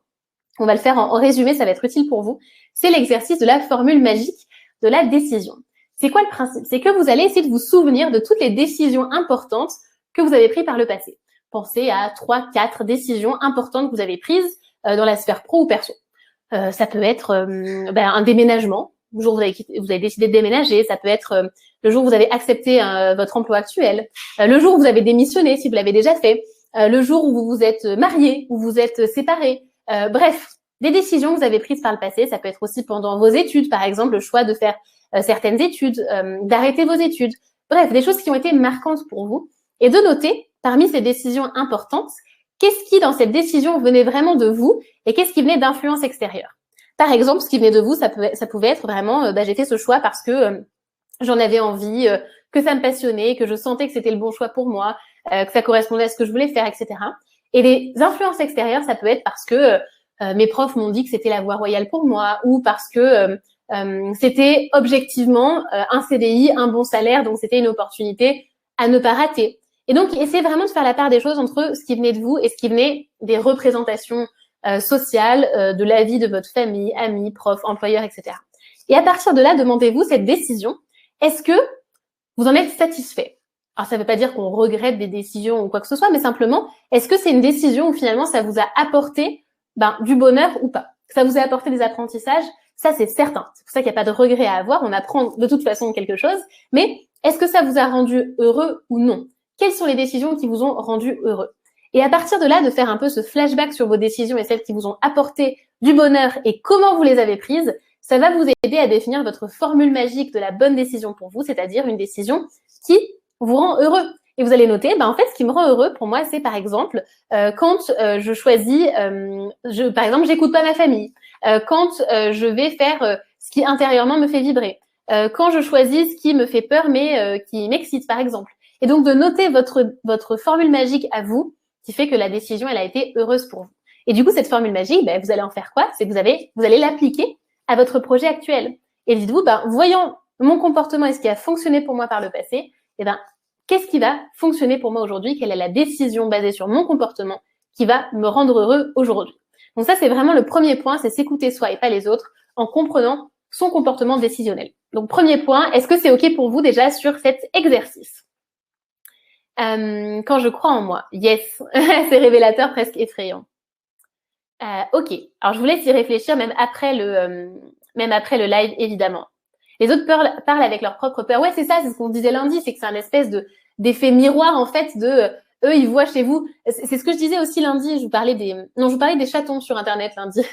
Mais par exemple, quand vous allez sur YouTube, là aussi, sur YouTube, les commentaires, les haters, les gens qui vont dire des choses méchantes et désagréables dans les commentaires, c'est rarement d'autres YouTubeurs, c'est rarement d'autres créateurs de contenu. C'est pas des gens qui font des choses comme la personne qui a créé ce contenu qui a été critiqué, en fait. Ceux qui critiquent, c'est souvent ceux qui ne font rien. Et d'ailleurs, on peut tous le faire à notre échelle sur certains sujets. Hein. C'est comme par exemple d'émettre des jugements sur l'éducation des enfants quand on n'en a pas. Hein. Moi, j'en ai très certainement fait, donc maintenant j'ai arrêté. Mais on a tous cette tendance-là. Et du coup, c'est de vous dire simplement, déjà, vous, de faire en sorte de ne plus le faire, et de vous dire que ceux qui le font à votre égard, en fait, c'est juste naturel, mais il faut du coup prendre du recul par rapport à ça et se dire, non, c'est ses peurs, c'est sa perception, et c'est très probablement quelqu'un qui ne fait rien et qui ne fait pas ce que vous êtes en train de faire aujourd'hui. Voilà. Donc ça, c'était un point important sur le fait de s'écouter ça, soi. Deuxième critère important, donc élément indispensable dans votre workbook pour écouter son intuition, c'est de ne pas agir par peur. Et donc pour ça, il y a quelques questions clés à vous poser que je vous invite à noter de votre côté. C'est déjà, si je n'avais pas peur, qu'est-ce que je choisirais parmi ces différentes idées de projet? Si j'avais pas peur, je ferais quoi? Autre question liée à la peur, c'est si je n'écoutais pas mon ego, alors l'ego, il a des avantages, mais il a aussi des inconvénients. Si j'écoutais pas mon ego, qu'est-ce que je ferais? Qu'est-ce que je choisirais parmi toutes ces idées de projet? Autre question aussi, beaucoup liée à la peur du regard des autres, c'est si je n'avais rien à prouver à personne, qu'est-ce que je ferais? Ça peut être souvent très utile comme question pour faire un choix parce qu'on peut avoir tendance à vouloir prouver, à prendre des revanches, à montrer qu'on est capable de, que ceci, cela. Non, parce qu'on n'a rien à prouver à personne. Donc, si j'avais rien à prouver, qu'est-ce que je ferais? Donc, voilà une question aussi importante à vous poser. Est-ce qu'il y en a une autre un petit peu dans ce style-là? Je pense pas. Je pense que c'est vraiment l'essentiel des questions auxquelles vous vous référez pour vous déconnecter de vos peurs et choisir sans elles. Alors, évidemment, les peurs, elles ont une utilité, hein, sinon elles seraient pas là. Elles servent à nous protéger, à nous mettre en sécurité. C'est aussi pour ça qu'un side project, on plaque pas tout du jour au lendemain, évidemment. Mais attention à ce que ce soit pas une peur qui soit bloquante ou paralysante. C'est comme le stress. Il y a le bon stress et il y a le mauvais stress. Le bon stress, il va nous challenger, il va nous faire faire des choses, il va nous pousser vers l'avant, alors que le mauvais stress, il va juste déjà nous oxyder de l'intérieur et il va nous empêcher de faire les choses. Donc là, on cherche vraiment à enlever les mauvaises peurs. Voilà. Et du coup, le troisième élément indispensable par rapport à l'intuition, et du coup, j'en ai un petit peu parlé tout à l'heure, mais c'est qu'on choisit un projet en fonction du quotidien et pas de l'idée théorique. Il faut vraiment choisir en fonction du plan d'action que ça représente et de la réalité du terrain, parce que c'est vous qui allez construire ce projet, c'est vous qui allez chercher des clients, c'est vous qui allez parler de votre projet. Donc en fait, il faut que ça vous plaise, il faut que vous, ce quotidien-là, il vous plaise. Et une fois de plus, si c'était votre temps plein, est-ce que ça vous plairait ou non? Alors bien sûr, il y a forcément des incertitudes tant qu'on n'y est pas, il y a des choses qu'on ne voit pas venir. Bien sûr aussi, il y a des choses, c'est pas toujours tout rose dans un projet ou n'importe quelle activité. Moi, je suis passionnée par ce que je fais, ça fait 4 ans, mais il n'empêche qu'il y a des choses qui me gonflent par moments. C'est la vie, quand on a des problèmes techniques, quand, je sais pas moi, toute la partie administrative, il y a des choses parfois qui sont pénibles. C'est juste la vie, en fait, c'est comme ça, mais c'est une question de proportion. Peut-être que dans votre job aujourd'hui, c'est 70% qui vous gonfle. Et ben peut-être que dans votre projet, ce sera 10%, mais 10%, c'est super. Donc, ça ne veut pas dire que tout est rose, mais que au quotidien, vous sentez vraiment une vraie stimulation par rapport à ce projet-là. Donc voilà, du coup, par rapport à la partie intuition et aux 3 éléments indispensables. Donc, je vous les refais peut-être pour ceux qui n'ont pas bien noté. S'écouter soi et pas les autres. Ne pas faire son choix par peur, ne pas agir par peur. Et de choisir un quotidien et pas juste une idée théorique. Donc voilà par rapport au sujet intuition. Est-ce que c'est OK pour vous là aussi? Si je me levais le matin, est-ce que je le ferais tous les jours? Exactement, ça c'est une très très bonne question. C'est une très bonne question. J'aime beaucoup ça. Si j'étais pleinement moi-même, qu'est-ce que je ferais? Ça c'est une excellente question qui nécessite de définir qui on est. D'ailleurs, il y a un excellent TED de Laurent Gounel qui commence par cette question-là, que je vous invite à aller voir. Exactement. Alors du coup maintenant, yes, ok, super. Maintenant, par rapport à la troisième, au troisième critère qui est l'action dont on a parlé. L'action, donc on a la raison, on a l'intuition et on a l'action pour choisir. Et ça, on en a un petit peu parlé lundi. Et vous avez dans votre workbook à un endroit marqué « Tester, c'est essentiel parce que quoi ?» Comme on le disait, c'est qu'on cherche à aller sur le terrain le plus vite possible avec un side project. Et pourquoi on a besoin d'aller tester notre projet pour finalement s'assurer que c'est le bon choix? Parce que déjà, quand on teste, ça permet de lever tous les préjugés, les a priori qu'on a. C'est un peu d'ailleurs peut-être comme ça qu'on a choisi nos métiers ou nos études à l'époque. C'est qu'en fait, on se disait, on fantasmait un peu un métier, on l'imaginait d'une manière purement théorique avec que les bons côtés. Et du coup, une fois qu'on a commencé ces études-là ou ce job, on s'est dit, mais en fait, il y a un monde entre ce que j'imaginais et la réalité. Et en fait, le problème, c'est que ça peut être le cas dans l'entrepreneuriat, notamment si on passe des années à imaginer notre projet idéal et qu'on se confronte au terrain. C'est pour ça que c'est important au plus vite d'aller tester pour lever les a priori et les préjugés. Ça peut être dans les deux sens. C'est-à-dire que des fois, on s'imagine des choses qui vont être exceptionnelles et finalement, c'est pas si dingue que ça. Et dans l'autre sens, des fois, on s'attendait pas à ce que ce soit aussi bien. On s'attendait pas à ce que ça nous plaise autant. On s'attendait pas à apprendre autant. Moi, très honnêtement, le quotidien que j'ai aujourd'hui dans mon entreprise, c'est pas du tout celui que j'imaginais quand je me suis lancée il y a 4-5 ans. Mais alors, pas du tout. C'est-à-dire que je passe beaucoup de temps sur des activités dans la boîte qui sont pas celles que j'avais prévues au départ. Il y a des choses que j'adorais faire au départ et qu'aujourd'hui, j'ai plus envie de faire, que j'aime plus faire. Et donc, c'est des personnes de l'équipe qui le font parce que elles, c'est ce qui les fait vibrer. Donc, du coup, on est complémentaires. Les routines que j'ai, le quotidien que j'ai ressemblent pas à ce que j'avais. Et donc, c'est important, quand on démarre un projet, d'aller le tester au plus vite parce que ça ressemblera jamais à ce qu'on avait exactement imaginé. Donc, ça peut être vraiment des bonnes surprises, des moins bonnes surprises, mais pour ça, il faut vraiment aller tester. C'est le premier point. Deuxième point, c'est quoi l'avantage aussi de tester? C'est que ça permet de booster la confiance en soi. Un petit peu comme le syndrome de l'imposteur dont on a parlé lundi, c'est que ce qui fait qu'on manque de confiance, qu'on n'ose pas y aller, c'est qu'en fait, on n'a pas fait nos preuves, tout simplement. Et donc, quand on va aller sur le terrain, oui, c'est challengeant, oui, ça fait peur, mais c'est aussi comme ça qu'on va commencer à avoir des feedbacks de nos premiers cobayes, donc les clients tests. C'est comme ça qu'on va avoir des retours positifs. On va parler de notre projet à 1, 2, 3 personnes et ces gens vont peut-être nous encourager. Et donc, tout ça mis bout à bout fait qu'on va prendre confiance en nous et que, un peu comme le serpent qui se mord la queue, si on attend d'avoir confiance en nous pour faire les choses, ça va pas marcher. C'est en faisant que la confiance va s'installer progressivement. Donc, c'est ça le deuxième avantage de tester plutôt que de rester dans sa tête. Et évidemment, le troisième avantage de tester, c'est que ça permet de valider le potentiel de l'idée. Ça, on en a parlé lundi, parce que tant qu'on n'a pas de preuve que ça a du potentiel de nous plaire et d'avoir des clients, en fait, notre projet, c'est qu'un projet, c'est pas du tout une future entreprise, tout simplement. Donc voilà par rapport à nos grandes thématiques de choix, raison, intuition et action. Alors maintenant, j'aimerais que vous me disiez dans le chat, d'après vous, parmi tout ça, quelle est la question clé, enfin vraiment l'élément clé de choix. Ça peut être un outil que j'ai partagé, une question ou une idée. C'est quoi le point clé que vous retenez et qui va vous aider là à choisir ou à préciser votre idée? C'est quoi le point clé que vous aviez peut-être jamais entendu avant ou là qui vous a fait un petit tilt?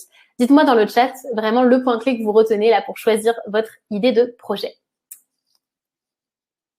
Hop, je regarde vos réponses. Un petit récap des points, je vois. Yes, alors du coup, je reprends juste le workbook pour pas zapper par rapport à ce que vous avez vous.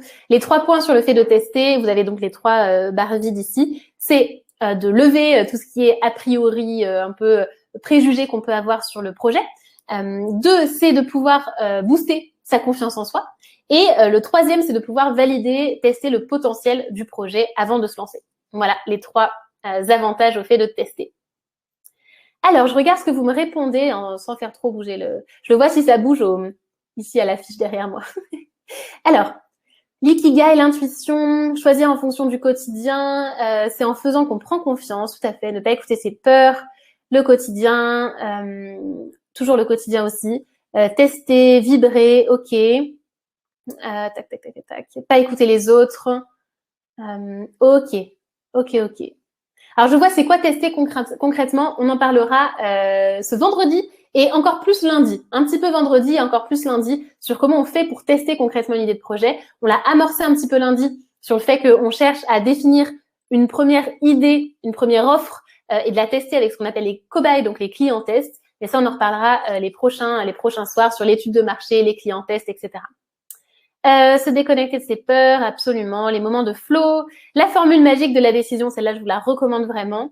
La confiance, ok. Le fait qu'une idée se construise et ne se trouve pas, absolument. Absolument. Pas besoin d'être le meilleur des meilleurs pour se lancer aussi. Très bien de retenir ça. Ok. Ok. Les haters n'ont pas de chaton, exactement. Ce que je disais du coup pour ceux qui n'étaient pas là, lundi, c'est qu'on peut pas plaire à tout le monde et que même les vidéos de chatons très mignons sur YouTube, il y a des pouces rouges, il y a des haters, donc ça fait partie du jeu, il faut pas se concentrer là-dessus. Et on a eu des haters nous dans le chat lundi soir pour ceux qui étaient là. On a eu 2 personnes qui sont venues un peu polluer le chat. Mais c'est comme ça en fait, statistiquement, c'est une archi-minorité et c'est ok. Voilà, je laisse du coup, faites attention d'ailleurs à, voilà. Ah oui, c'est bon, c'est une question qui a été posée à tout le monde, parfait. Je vous laisse du coup l'équipe renoter ce que j'ai partagé. Alors maintenant, avant de passer du coup au témoignage, on est pile dans le temps, au témoignage d'Élodie, j'avais des petites choses aussi que j'avais envie de vous partager.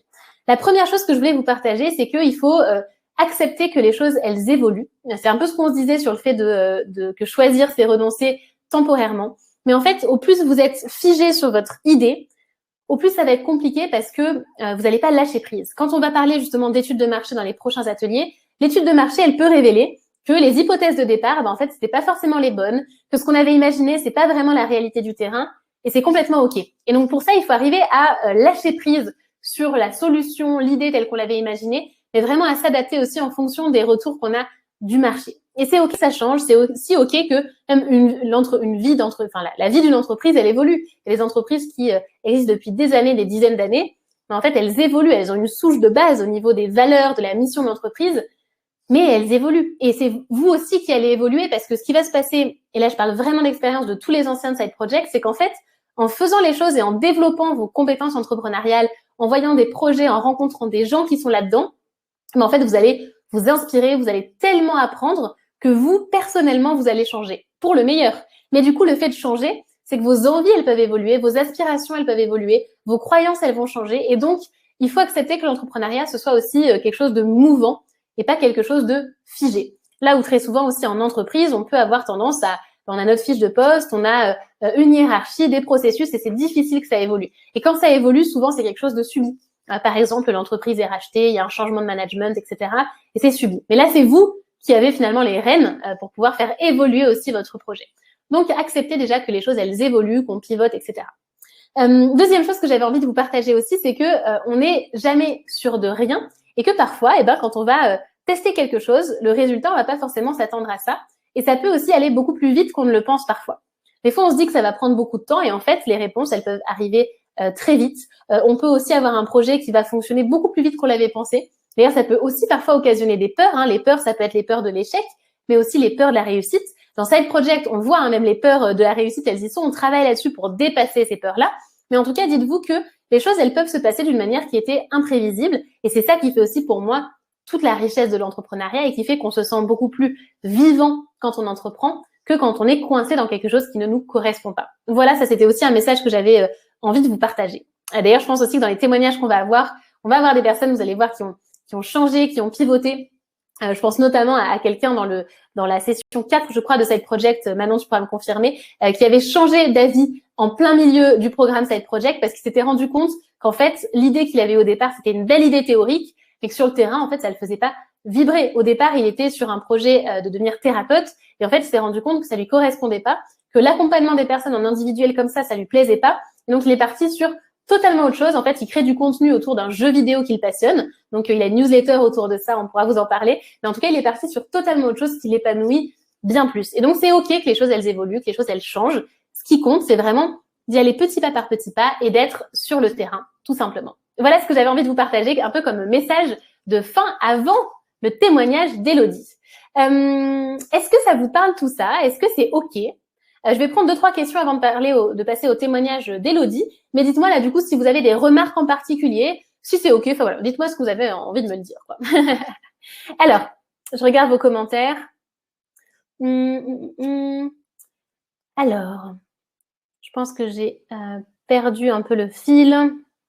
Ouais, tout à fait. Exactement, se poser les questions, se poser les bonnes questions. C'est super important de se poser les bonnes questions. Vous voyez que ce soir, je vous ai partagé des exemples de questions à se poser. C'est un exercice que j'aime beaucoup, c'est le pouvoir des questions. Un peu comme quand vous demandez à votre cerveau, vous posez des questions fermées à votre cerveau du type est-ce que mon projet, c'est une bonne idée ou pas? Est-ce que je vais arriver à trouver des clients? En fait, on a une espèce de biais de négativité dans le cerveau qui fait que on va aller plutôt vers le non. Parce qu'on voit la difficulté et parce que on a ce biais qui nous amène vers le négatif. Alors que si on pose une autre question, qui n'est pas une question fermée, mais qui est une question ouverte, du type « Comment trouver mes premiers clients ? Comment communiquer efficacement sur mon projet ?» C'est comme ça aussi qu'on va trouver des réponses. Donc vraiment, concentrez-vous sur les questions que vous vous posez. C'est comme ça que vous trouverez aussi les meilleures réponses. Je bois un petit coup et je vois s'il y a des questions qui ressortent. Je vois que vous cherchez une idée de livre. Ben là, je sais pas si je réponds à la question ou pas. Peut-être que j'ai pas le contexte. Mais si vous cherchez un livre, il y en a un super chouette ici, là. OK. Je regarde les questions. Ah oui, alors attention, je vois encore des questions qui m'arrivent à moi en privé. Donc, faites attention de bien l'envoyer à tout le monde pour que l'équipe puisse gérer. Est-ce qu'un projet doit toujours être rentable? Si on veut pouvoir en faire notre activité principale et en faire une entreprise, oui. Après, on peut tout à fait avoir un side project qui a un loisir, qui n'a pas d'objectif lucratif. C'est complètement OK. En tout cas, nous, dans la méthode qu'on voit ici, on est sur quelque chose qui a le potentiel de nous rémunérer. OK. Je vois que tu avais déjà répondu, Manon. Je regarde. Je manque de confiance en moi, Marie-Charlotte. Responsable com et j'aimerais développer une activité dans la com, mais je manque de confiance en moi alors que je suis pleine d'assurance en entreprise. Alors, je vais te donner des éléments de réponse, mais j'ai pas assez d'éléments pour te dire, donc il y aura peut-être des projections, mais c'est peut-être en tout cas parce que en entreprise, déjà c'est peut-être pas à toi de vendre, alors que si tu as envie d'être à ton compte, c'est souvent le cas. Quand on veut être à son compte, même sur un métier qu'on maîtrise, en fait, on va devoir se vendre, on va devoir trouver des clients, on va devoir communiquer. Et donc, c'est différent parce qu'on doit prouver sa légitimité à ses clients par nous-mêmes. Là où en entreprise, on peut être déjà en terrain connu, ça a été en terrain connu, pas en terre inconnue, où on a des gens qui sont déjà, auprès de qui on a déjà validé notre compétence. On a tout ce cadre-là. Donc, quand on se vend soi-même, ça peut être différent, c'est peut-être ça. OK. Alors, je vois Manon, tu as quelqu'un qui t'a demandé est-ce que tu t'es fait accompagner au tout début par un coach? Et oui, Manon, elle est mentor Side Project aujourd'hui depuis un bon moment maintenant. Et elle a fait Side Project, la toute première promotion. Il y a maintenant 2 ans et demi, 3 ans, quelque chose comme ça. Exactement, OK. Je peux parler de mon propre cheminement. Je regarde, il y a pas mal de questions. Laissez-moi quelques secondes quand même pour m'y retrouver. Hop. OK. Alors, brièvement parler de mon propre cheminement. Je ne sais pas sur quel sujet précisément. Dites-moi s'il y a des questions par rapport à mon cas en particulier. Et je réponds à la question en attendant de Nelly. Est-ce que le fait de ne pas trouver d'idées peut venir d'un blocage inconscient? C'est très possible, Nelly. C'est pour ça que dans Side Project, on voit d'ailleurs comment dépasser ces blocages-là. Ça peut venir un blocage inconscient sur le fait de ne pas trouver d'idées. Déjà, de mettre beaucoup d'enjeux sur l'idée. Un peu ce qu'on se disait au tout début, c'est que quand on met un gros enjeu sur l'idée en tant que telle, ben, en fait, on bloque parce que ça nous semble jamais assez bien. Ça, c'est la première chose. Ensuite, ça peut être aussi parce que on n'ose pas imaginer être à son compte parce qu'on a des peurs liées au fait d'être à son compte. Et donc, on se dit, ben, si j'ai une idée, j'aurai plus d'excuses pour pas me lancer. Et donc, le fait de pas avoir d'idée, ça retarde, ça empêche le fait de se lancer à proprement parler. Donc, ça peut venir de choses inconscientes comme ça. Ce serait intéressant que tu te poses des questions par rapport à ça, effectivement. Tu peux te demander, ben, qu'est-ce que ça changerait si j'avais une idée? Quelles seraient les conséquences si j'avais une idée de projet clair? Les conséquences positives, mais aussi les conséquences négatives. Ça, je pense que ce serait une question très pertinente à te poser. Alors, ensuite, je regarde vos questions. Combien il y a eu de promos depuis la création? Il y a eu 6 promos. Là, c'est la 7e promo qui va bientôt démarrer, mais je ne vous en dis pas plus. On en parle lundi. Mais il y a eu 6 promos. Quelle était mon idée de base et qu'est-ce qui a changé exactement? Alors, ok, c'était ça la question du coup sur mon cas. Alors, mon idée de base pour Postadem, c'était déjà ce côté média y était avec tout le contenu qu'il y a sur le site aujourd'hui. J'avais vraiment envie de créer quelque chose que moi j'avais pas parce que je trouvais qu'à ce moment-là, ben, quand je cherchais des infos concrètes sur comment ça se passe quand on se reconvertit, quand on crée son entreprise, il n'y avait pas grand-chose, il y avait beaucoup de témoignages de reconvertis, mais un peu success story, les petits papillons, machin. Je me suis lancée, j'ai ouvert ma crêperie à l'autre bout du monde et boum, ça a marché. Donc j'avais envie de choses concrètes et transparentes sur comment ça se passe. Donc je suis partie vraiment de ce principe de créer un média et du contenu pour ce sujet-là. Et au tout début, il faut savoir que j'avais vraiment l'idée d'aider particulièrement les gens qui voulaient se reconvertir en start-up. D'ailleurs, je ne sais pas si l'équipe est au courant de ça ou pas. Je ne crois pas que je vous ai partagé. Mais au tout début, la toute idée du départ de Postadem, c'était d'aider les gens de passer d'une grande entreprise à une start-up. Et en fait, je suis pas du tout partie là-dessus parce que je me suis rendu compte que le monde était bien plus vaste que les start-up. Je me suis rendu compte aussi que les gens autour de moi, c'était pas forcément ce qu'ils recherchaient, que ma compétence n'était pas forcément spécialement là-dessus et qu'en fait, la mission de Postadem était beaucoup plus large que ça. Donc, c'est qu'un exemple de ce qui a pu évoluer, mais ça te donne déjà une petite idée. Alors, je vois qu'il y a des questions sur Side Project, les inscriptions, etc. Alors, suspense, on n'en parlera que lundi soir. On n'en parle pas avant. Lundi soir, du coup, je vous fais un petit teaser, mais on ouvre les inscriptions à la 7e promo Side Project lundi soir, mais on en parlera à ce moment-là. Et d'ici là, il faut prendre son mal en patience et attendre les infos qu'on vous partagera tout le monde en même temps lundi. Alors, Karine, t'as déjà lu le livre, super. Écoute, aucun autre? Non, je plaisante. Ça dépend sur quel sujet tu cherches en fait des informations. Donc, il y a plein de sujets. À la limite, l'équipe, je vous laisse répondre. Et Karine, peut-être préciser le sujet sur lequel tu aimerais avoir des informations. Alors, je prends encore une ou deux questions et je passe au témoignage d'Élodie pour qu'on soit dans les temps. Je regarde rapidement. Alors, ce que je fais… Alors, attends, comment tu m'as décrite, Manon? Manager responsable marketing. J'adore. Ouais, en fait, aujourd'hui, j'ai vraiment cette casquette chef d'entreprise où mon rôle, ça va être de coordonner les différentes activités de l'entreprise, d'avoir la vision aussi des formations qu'on va sortir, effectivement de manager, de coordonner l'équipe. Beaucoup de marketing aussi, c'est beaucoup moi qui fais la partie marketing aujourd'hui. Tous les emails que vous recevez aujourd'hui, ouais, à 95%, c'est moi qui les écris. Donc voilà, il y a beaucoup de marketing, de coordination. Et après, évidemment, toutes les tâches inhérentes au développement et à la gestion d'une entreprise, évidemment. Tac. Je regarde rapidement. Ce que je vous propose… Charlotte, j'ai répondu vite, je ne fais pas hommage à tout ce que tu fais. Yes. Vous êtes combien? On est 12 aujourd'hui. On est 12. Je reprends une dernière question avant de passer au témoignage d'Élodie. C'est comment je me suis formée au tout début pour lancer mon activité sur la partie marketing, client, etc. Et justement, j'ai pas mal galéré par moi-même, j'ai pas mal cherché par moi-même. Alors, je pourrais te répondre à comment j'ai trouvé les premiers clients, mais c'est un autre sujet et on en parlera à la limite vendredi. Mais sur comment je me suis formée, j'ai fait des formations par-ci par-là, je me suis beaucoup entourée d'entrepreneurs qui me partageaient leur expérience, leurs conseils. Donc, j'avais l'habitude d'aller prendre des cafés toutes les semaines avec des entrepreneurs qui étaient passés par là où moi je voulais passer. J'ai suivi des formations en ligne et en fait, c'est comme ça que j'ai commencé. Ensuite, quand j'ai été lancée vraiment à mon compte, que j'avais mon entreprise, j'ai plutôt été coachée. Je participe aussi à un mastermind. Donc ça, c'est un regroupement d'entrepreneurs. Donc les modalités ont pas mal évolué. Mais au tout début, c'était vraiment avec de la formation en ligne, des contacts directs avec des entrepreneurs et beaucoup de débrouilles sur le terrain, vraiment beaucoup. Et c'est aussi pour ça que quand j'ai conçu Side Project, je suis partie de dans quelle situation moi j'étais quand je me suis lancée et que je galérais quand même sur pas mal de choses pour simplifier ça pour ceux qui se lancent évidemment aujourd'hui. C'est notre mission chez Postadem. Alors, je vais maintenant, hop, je laisse l'équipe répondre s'il y a d'autres choses. Exactement. On va arrêter là pour les questions parce que je pense qu'on a répondu à tout. Et du coup, ce que je vous propose maintenant, c'est qu'on puisse passer la parole à Elodie, qui vient témoigner ce soir, comme on avait eu Charlotte l'autre soir. En plus, on est pile dans les temps. Alléluia. Et donc, c'est Elodie qui va arriver pour partager son expérience, son parcours et du coup pouvoir répondre à vos différentes questions comme on l'avait fait lundi. Donc, Elodie, je vois que tu es là.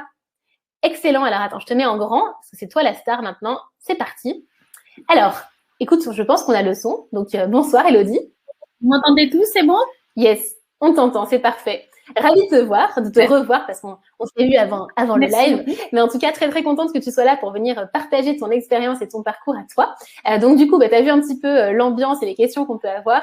Et donc, Elodie, tu es là pour pouvoir partager ton parcours, ton aventure Side Project, ce que tu fais aujourd'hui. Je te laisse vraiment la parole pendant le temps dont tu as besoin, quelques minutes là pour pouvoir raconter tout ça. Et on rebondira en fonction des questions qu'il y a. Donc, je n'en dis pas plus et je te laisse partager qui tu es et ce que tu fais. Ok, welcome encore une fois, je le dis encore une fois en mon nom. Donc, moi, j'ai eu la chance de pouvoir participer à Side Project 5 Team Potatoes, parce que comme on avait tous la patate, on s'est choisi des noms de patates. Enfin bref, vous verrez bien, j'imagine que entre-temps, il y a eu d'autres noms plutôt sympathiques. Je vais vous raconter rapidement comment j'en suis arrivée à trouver Side Project et surtout à suivre cette formation. Je suis commerciale pour une grande compagnie aérienne depuis 20 ans cette année. Le temps passe. Je suis aussi représentante du personnel dans cette entreprise depuis 5 ans maintenant à temps plein. Et en dehors de tout ça, je suis également formatrice bénévole. Ce qui fait que j'arrive sur Side Project, c'est le fait que dans le travail que je fais, notamment en tant que représentante du personnel, je suis beaucoup au pied du mur. C'est-à-dire, j'agis en général quand il est presque déjà trop tard. Et je suis beaucoup dans la lutte et beaucoup, entre guillemets, dans le négatif et j'absorbe beaucoup de choses. Et c'est vrai qu'au bout d'un moment, tout ça, ça fatigue et ça use. Et je me dis que finalement, l'entrepreneuriat, j'ai toujours trouvé ça plutôt intéressant, mais sans vraiment rien y connaître. Donc, j'ai commencé à farfouiller un peu sur le net pour trouver finalement une formation qui m'apprendrait ce que c'est qu'être entrepreneur. Et je suis tombée sur la formation de Charlotte de Side Project. Et comme vous, j'ai suivi cette Project 8 et j'ai trouvé que l'énergie était extraordinaire. On était déjà un super groupe, les coachs étaient au top et vraiment, on était boostés à fond. Donc, je me suis inscrite et j'ai fait cette formation. Et je suis maintenant depuis… donc ça, c'était il y a un certain nombre, il y a plus d'1 an déjà. Je suis depuis quelques mois maintenant la fondatrice d'une toute petite activité qui s'appelle Jardin de Plumes. Qui n'était absolument pas mon projet de départ et absolument pas le projet sur lequel j'ai travaillé pendant qu'on a fait Side Project. Mais je suis donc l'exemple parfait de quelqu'un qui pivote. Voilà. Comment j'en suis arrivée à trouver cette idée de Jardin de Plumes et qu'est-ce que c'est Jardin de Plumes? Alors, Jardin de Plumes, c'est en fait mon nom d'artiste. Je crée actuellement 3 choses différentes que je vends sur des expositions ou via mes pages de réseaux sociaux. Donc, la première chose, c'est des bouquets de fleurs séchées comme celui que vous pouvez voir derrière moi. Je fais aussi des… J'ai pris mon matériel. Je fais des attrape-rêves avec du matériel quasi exclusivement de seconde main. Et le 3e truc que je fais, et dont personne en général n'a entendu parler, c'est ça. Voilà. Ce sont des cyanotypes. C'est du tirage photographique à partir d'un très vieux procédé. Et je vais vous raconter comment j'en suis arrivée là parce que le chemin a été loin d'être une ligne droite, vraiment. Quand j'intègre Side Project, je fourmille d'idées, mais j'en ai pas une précise et je sais pas exactement comment lancer tout ça. Au fur et à mesure des ateliers, des exercices, des modules qui se déroulent, etc., un choix se fait par rapport à ma passion qui au départ est vraiment une passion de nature, de fleurs, je suis quelqu'un d'extrêmement positif, donc j'avais vraiment besoin de quelque chose qui soit joyeux, qui entraîne les gens vers l'extérieur, qui fasse prendre conscience aux gens de toute la beauté qui nous entoure, notamment dans la nature. Donc, je commence à travailler là-dessus, mais je me dis, mon projet idéal, ce serait d'avoir une ferme florale. Ouais, une ferme florale, ok, ça c'est cool, mais j'habite en Alsace. Et en Alsace, au cas où vous ne l'auriez pas remarqué, on a des hivers un peu rudes. Donc je me dis que ma ferme florale, il va se passer 4 mois où il ne va pas se passer grand-chose. Et que donc, il faut que j'annexe un autre truc à ce truc-là. Donc je me dis, ok, réfléchis, sors des sentiers battus, imagine le quotidien idéal, qu'est-ce que tu as envie de faire? Et c'est vrai que c'est ce dont on a parlé tout à l'heure et c'était tout à fait juste. Il faut vraiment imaginer un quotidien idéal. Il faut imaginer une journée idéale. Aujourd'hui, je me lève, je suis d'une humeur extraordinaire. Qu'est-ce que je vais faire à mon travail? Comment va être l'ambiance? Qu'est-ce que je vais avoir comme mission? Où est-ce que je suis? Où est-ce que je me trouve? Comment il est mon bureau? Comment c'est décoré? Est-ce que je vois l'extérieur? Qu'est-ce que je vois à l'extérieur, etc. Et forte de toutes ces informations-là, en imaginant ma vie idéale, je me disais, moi, j'aimerais bien pouvoir avoir un endroit où travailler qui donne sur ce beau jardin de ma ferme florale. Et pourquoi je ne créerais pas un espace coworking à la campagne, avec un grand jardin où on puisse voir toutes ces fleurs. Pendant la saison, entre guillemets, basse, où mes fleurs sont au repos parce qu'il neige et qu'il fait -20, je vais animer des formations et animer un petit peu cet espace de coworking. Et pendant la pleine saison, je vais peut-être laisser un peu plus d'espace et d'autonomie à mes visiteurs et m'occuper des fleurs. Donc ça, c'est le projet sur lequel j'ai travaillé pendant plusieurs mois pendant la formation de Side Project. Je suis allée vraiment très, très loin dans ce projet et c'était hyper intéressant.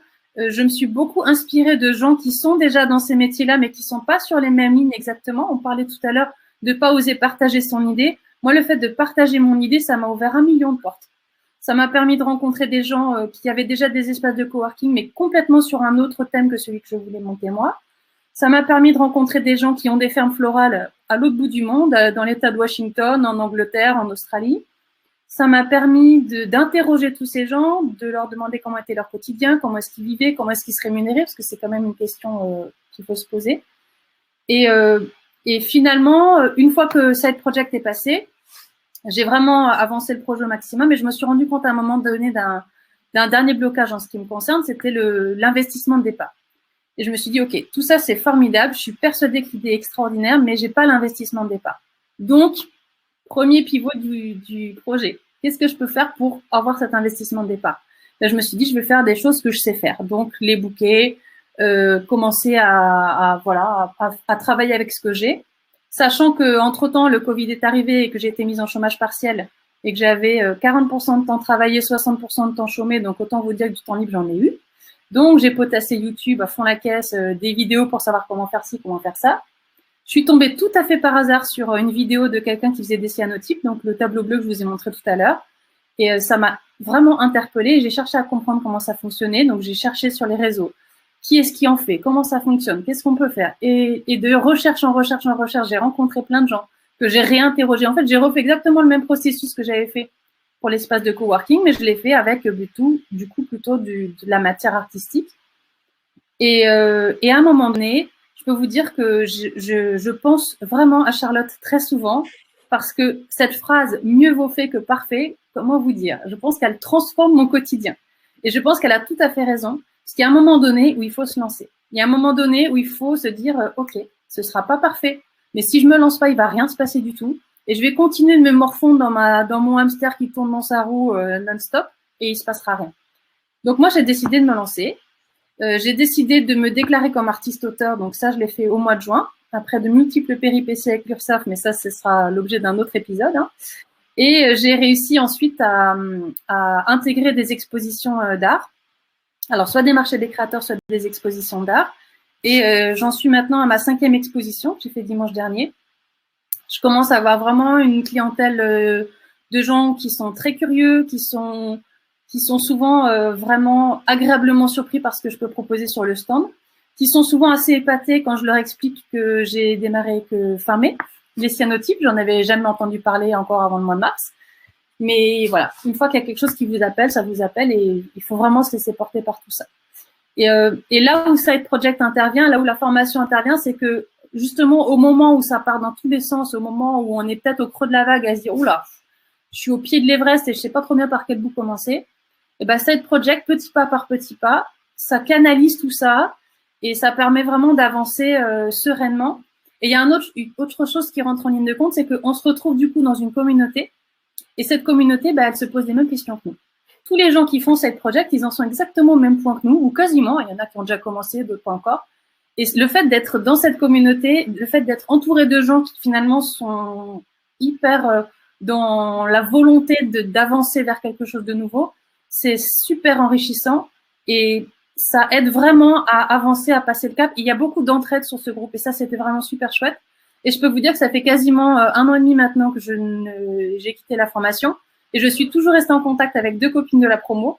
On se fait un espèce de petit mastermind à 3, on s'entraide tout le temps et tous les 15 jours, on se téléphone, on se fait des visios et on continue de se booster et je peux vous dire que ça fait un bien fou, même plusieurs mois après, ça fait un bien fou.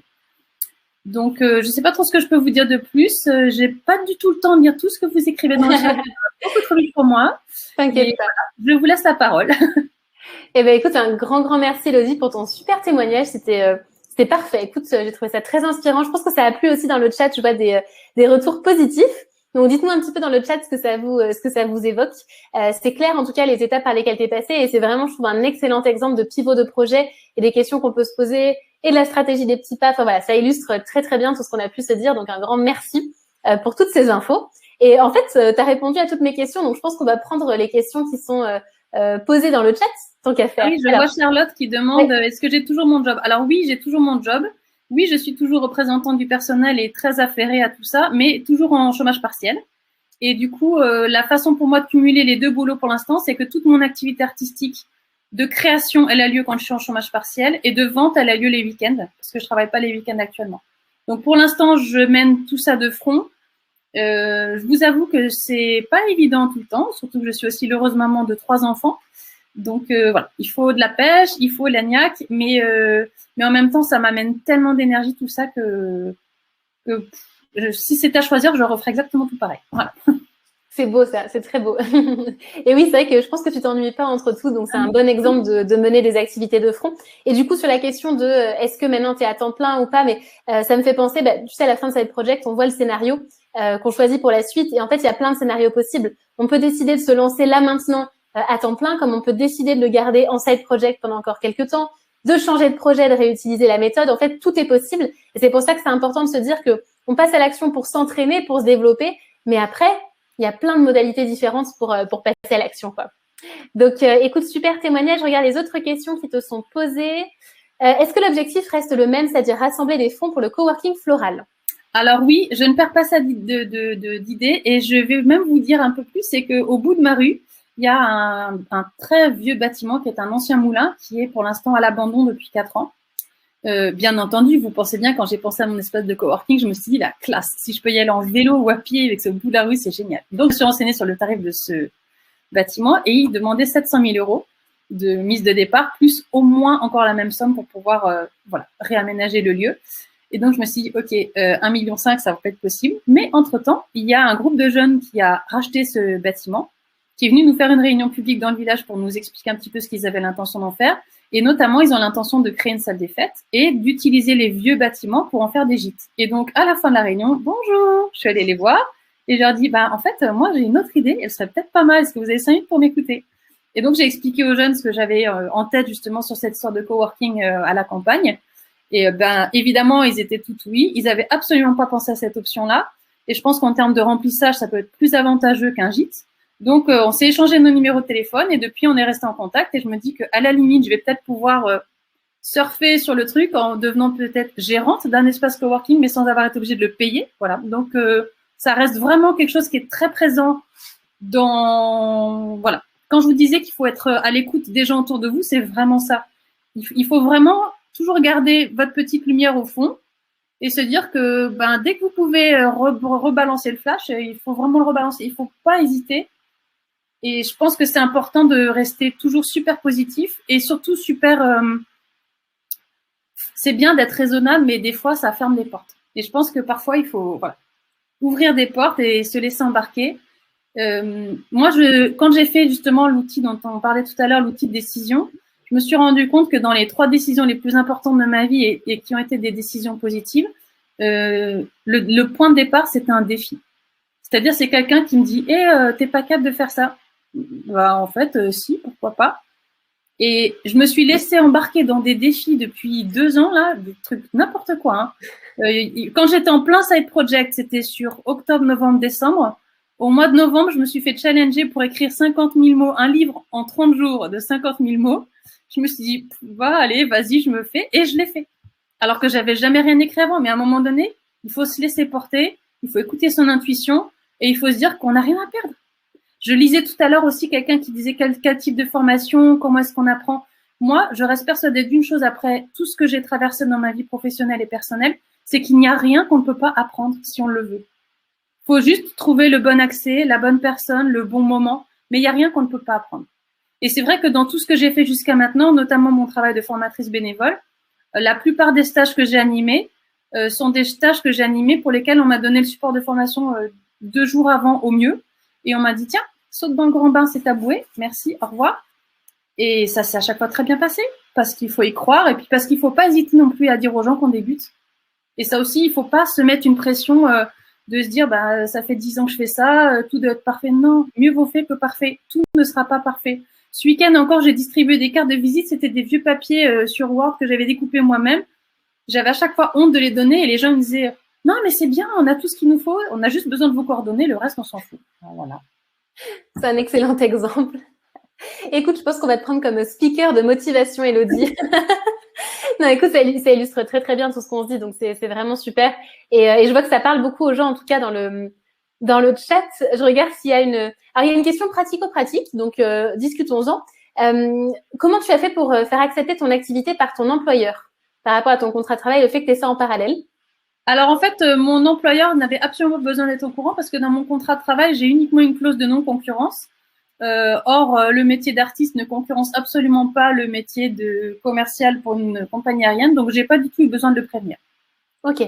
Je les ai prévenus, voilà, plus pour me faire de la publicité qu'autre chose, hein, j'avoue. Mais non, autrement, j'ai pas eu besoin de faire quoi que ce soit de plus. Ok, merci pour ta réponse là-dessus parce que je sais que c'est souvent une inquiétude, donc c'est top. Je vois Florence aussi qui te demande s'il n'y avait pas l'activité partielle, est-ce que tu penses que tu trouverais le temps de faire le side project? Alors, il me semble que quand tu avais fait side project, tu étais à plein temps, mais je te laisse préciser. Ouais, quand j'ai fait side project, j'étais encore à plein temps. J'avais déjà mes 3 enfants, j'avais déjà mes 3 chats, et en plus j'ai écrit un livre. Donc ce que je vais vous dire, c'est que quand on veut, on peut. Et que du temps, on en trouve toujours, à condition d'être peut-être un peu plus organisé. Mais ça aussi, il y a un module pour ça dans cette project. Et vraiment, je pense que le fait de rédiger, par exemple, ce manuscrit de 50 000 mots, ça m'a juste prouvé que finalement, du temps, on en a. Moi, je pensais pas pouvoir dégager 1h30 par jour pour rédiger un livre. Jamais de la vie. Vous m'auriez demandé 3 mois avant, je vous aurais même n'importe quoi. Bah si, en fait, ça marche. Parce que c'était un défi, parce qu'à ce moment-là, j'avais envie de nouvelles aventures et franchement, j'ai enfoncé toutes les portes, toutes les fenêtres, tout ce qui était ouvert ou un tout petit peu entrouvert, j'y suis allée. Parce que je pense qu'il faut vraiment se laisser porter, il faut garder l'esprit grand ouvert et il faut parfois vraiment sortir des sentiers battus et penser en dehors de la boîte et se dire, ok, bah ça, personne l'a encore inventé, bah pourquoi pas. Il faut tester. Totalement. C'est le message de ce soir. Je suis ravie. Écoute, je suis ravie de ce que tu partages. Je suis complètement en phase. Je vois aussi qu'il y en a qui connaissent ce challenge d'écriture. Je vois une question aussi de Carlotta qui dit, j'ai une idée très précise, mais justement, j'ai l'impression que je m'enferme dedans et je n'arrive pas à lâcher prise et prendre du recul pour voir dans sa globalité. Avez-vous des conseils pour prendre du recul vis-à-vis de cela? Beaucoup de choses par rapport à ça. Et peut-être que, alors tu vas me dire, Élodie, toi, ce que tu en penses, mais peut-être, Carlotta, c'est que tu es pas encore dans l'action. Et c'est ça qui fait qu'aujourd'hui, tu as un peu la tête dans le guidon parce que les seuls éléments que tu as, c'est ce que tu t'imagines et donc tu manques de recul aujourd'hui. Et c'est le fait aussi de passer à l'action, comme Élodie le partage, tu vois, d'en parler à des gens, d'aller dans le concret, qui va t'aider à prendre du recul et à challenger cette idée-là. Je sais pas, Élodie, si tu as quelque chose à rajouter par rapport à cette question. Non, je suis d'accord avec ça. Je pense que moi, ce qui m'a beaucoup aidé aussi parmi les exercices qui étaient proposés par cette project, c'est l'exercice du feedback. C'est-à-dire d'interroger mon entourage sur finalement pourquoi vous me demanderiez conseil, qu'est-ce que vous avez l'impression que je fais mieux que les autres. Et c'est vrai que j'étais surprise parce que finalement tous les témoignages, alors je me suis assurée d'envoyer mon questionnaire à vraiment un panel de personnes très différents, c'est-à-dire des amis, des collègues de travail, des gens que je connais depuis 20 ans, des gens que je connais depuis 6 mois.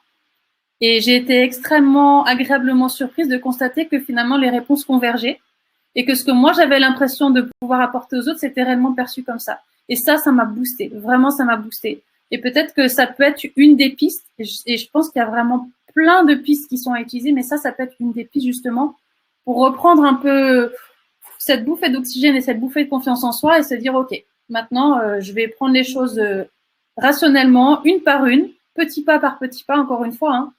Un voyage de milieu commence par un petit pas. Hein. C'est comme ça. Et je pense qu'il ne faut pas se faire une montagne à regarder en haut. Il vaut mieux regarder devant soi et avancer doucement, mais sûrement.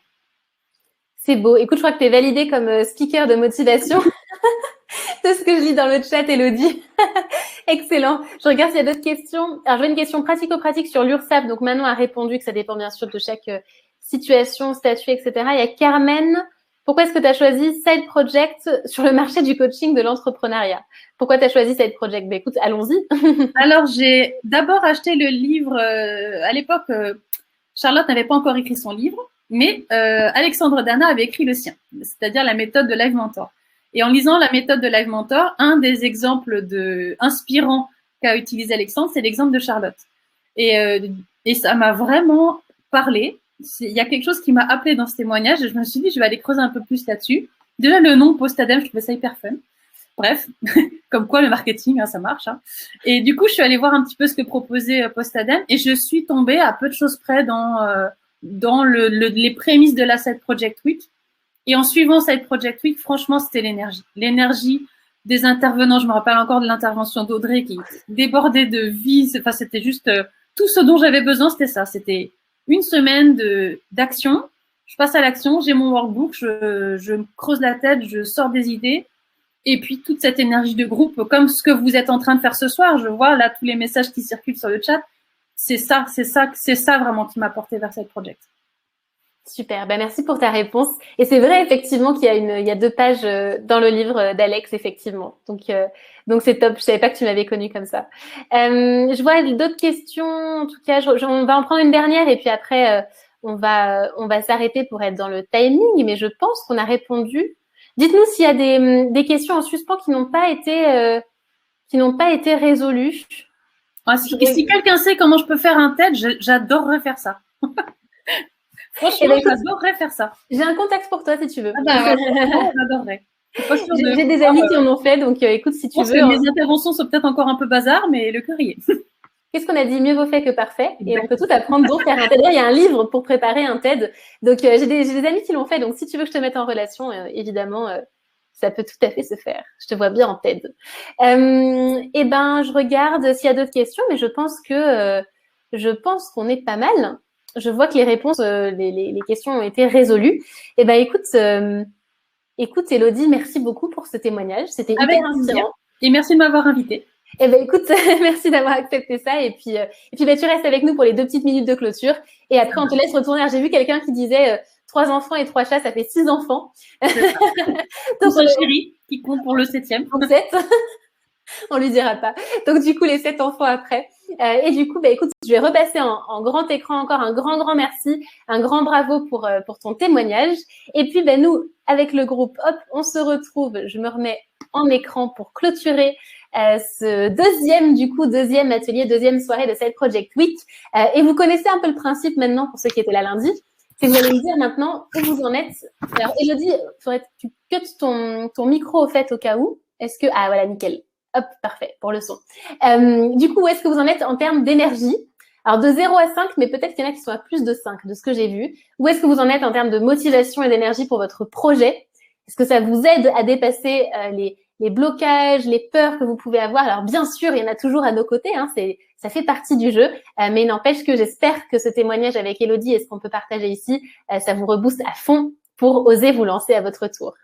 Ça a l'air d'être le cas. Alors, le temps que j'ai vos réponses, du coup, en conclusion sur la suite, et après je regarderai vos réponses, c'est que du coup, donc, ce soir, c'était le deuxième atelier sur trouver et choisir une idée de projet. Demain matin, vous recevrez mon petit email avec le replay. Pensez bien d'ailleurs à me rajouter dans votre liste de contacts dans vos emails pour pas que ça atterrisse dans les spams, dans l'onglet promotion de Gmail, parce que sinon vous allez rater les prochains emails. Ce serait quand même un petit peu dommage, puis c'est un peu frustrant quand je vous écris des emails et que vous les recevez pas. Donc pensez bien à m'ajouter à vos contacts. Donc demain matin, le lien du replay. Et du coup, on se retrouve pour le prochain atelier, vendredi soir à 20h. Donc pas apéro, vendredi soir, atelier. Vous pouvez prendre avec vos amis, inviter vos amis, l'apéro pour faire l'atelier. Et ensuite, on aura la masterclass de lundi soir à ne surtout pas manquer. Surtout que je ne pense pas qu'on aura un replay pour celle de lundi soir. Donc du coup, prévoyez bien vendredi 20h, lundi 20h, sur le même principe que ces 2 premiers ateliers. Allez, je regarde vos réponses et ensuite on va clôturer ce live.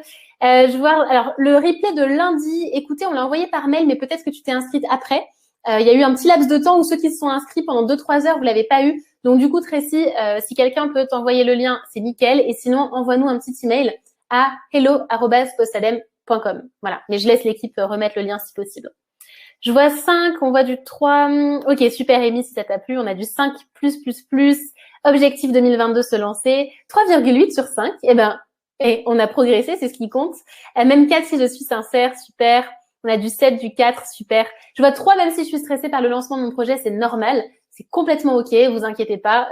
On a toujours de toute façon des questionnements, des peurs, etc. Mais déjà, si vous sentez que l'envie et la vibration dont on parlait est liée, c'est vraiment ça qui compte. Bon, je vois des bonnes notes, même si vous n'avez pas toutes les réponses, même si vous n'avez pas le projet, c'est complètement ok. Et on va poursuivre du coup l'aventure et on va parler sous vendredi, puisque vendredi, ce sera comment se rémunérer grâce à son projet. Donc, on va parler un peu des mots qui font peur, c'est-à-dire l'étude de marché, le business plan, etc. On en parle vendredi sur ce même principe. Nous aurons François qui va intervenir. François qui s'est lancé après plus de 20 ans de carrière aussi en CDI en tant que manager, donc il vous en parlera vendredi. Donc ça va être super inspirant aussi, je pense, en complément des témoignages d'Élodie et de Charlotte. Et puis voilà, écoutez, je vous souhaite à tous une bonne soirée. Je regarde vos petits commentaires encore 1 minute et puis je vous laisse progressivement quitter le chat. Un grand merci pour votre présence en direct. C'est toujours très agréable de vous avoir en direct plutôt qu'en replay, hein, c'est plus interactif. Et je vous retrouve dans la joie et la bonne humeur, du coup, ce vendredi à 20h. Salut tout le monde. Je regarde vos commentaires et je clôture tout ça. Hop. Ah oui, sur la crainte de te vendre. Ouais. C'est possible qu'il y ait des blocages inconscients par rapport à ça. Et ça, on en parle dans Side Project. Bonne soirée tout le monde. Je pense que c'est bon. S'il y a des questions en suspens, vous nous envoyez à hello@postadem.com, problèmes techniques, questions, etc. Allez-y par email. C'est Clotilde qui était là qui vous répond par email. Voilà. Sur ce, une bonne soirée à tous. À vendredi. Très bonne soirée et à très vite.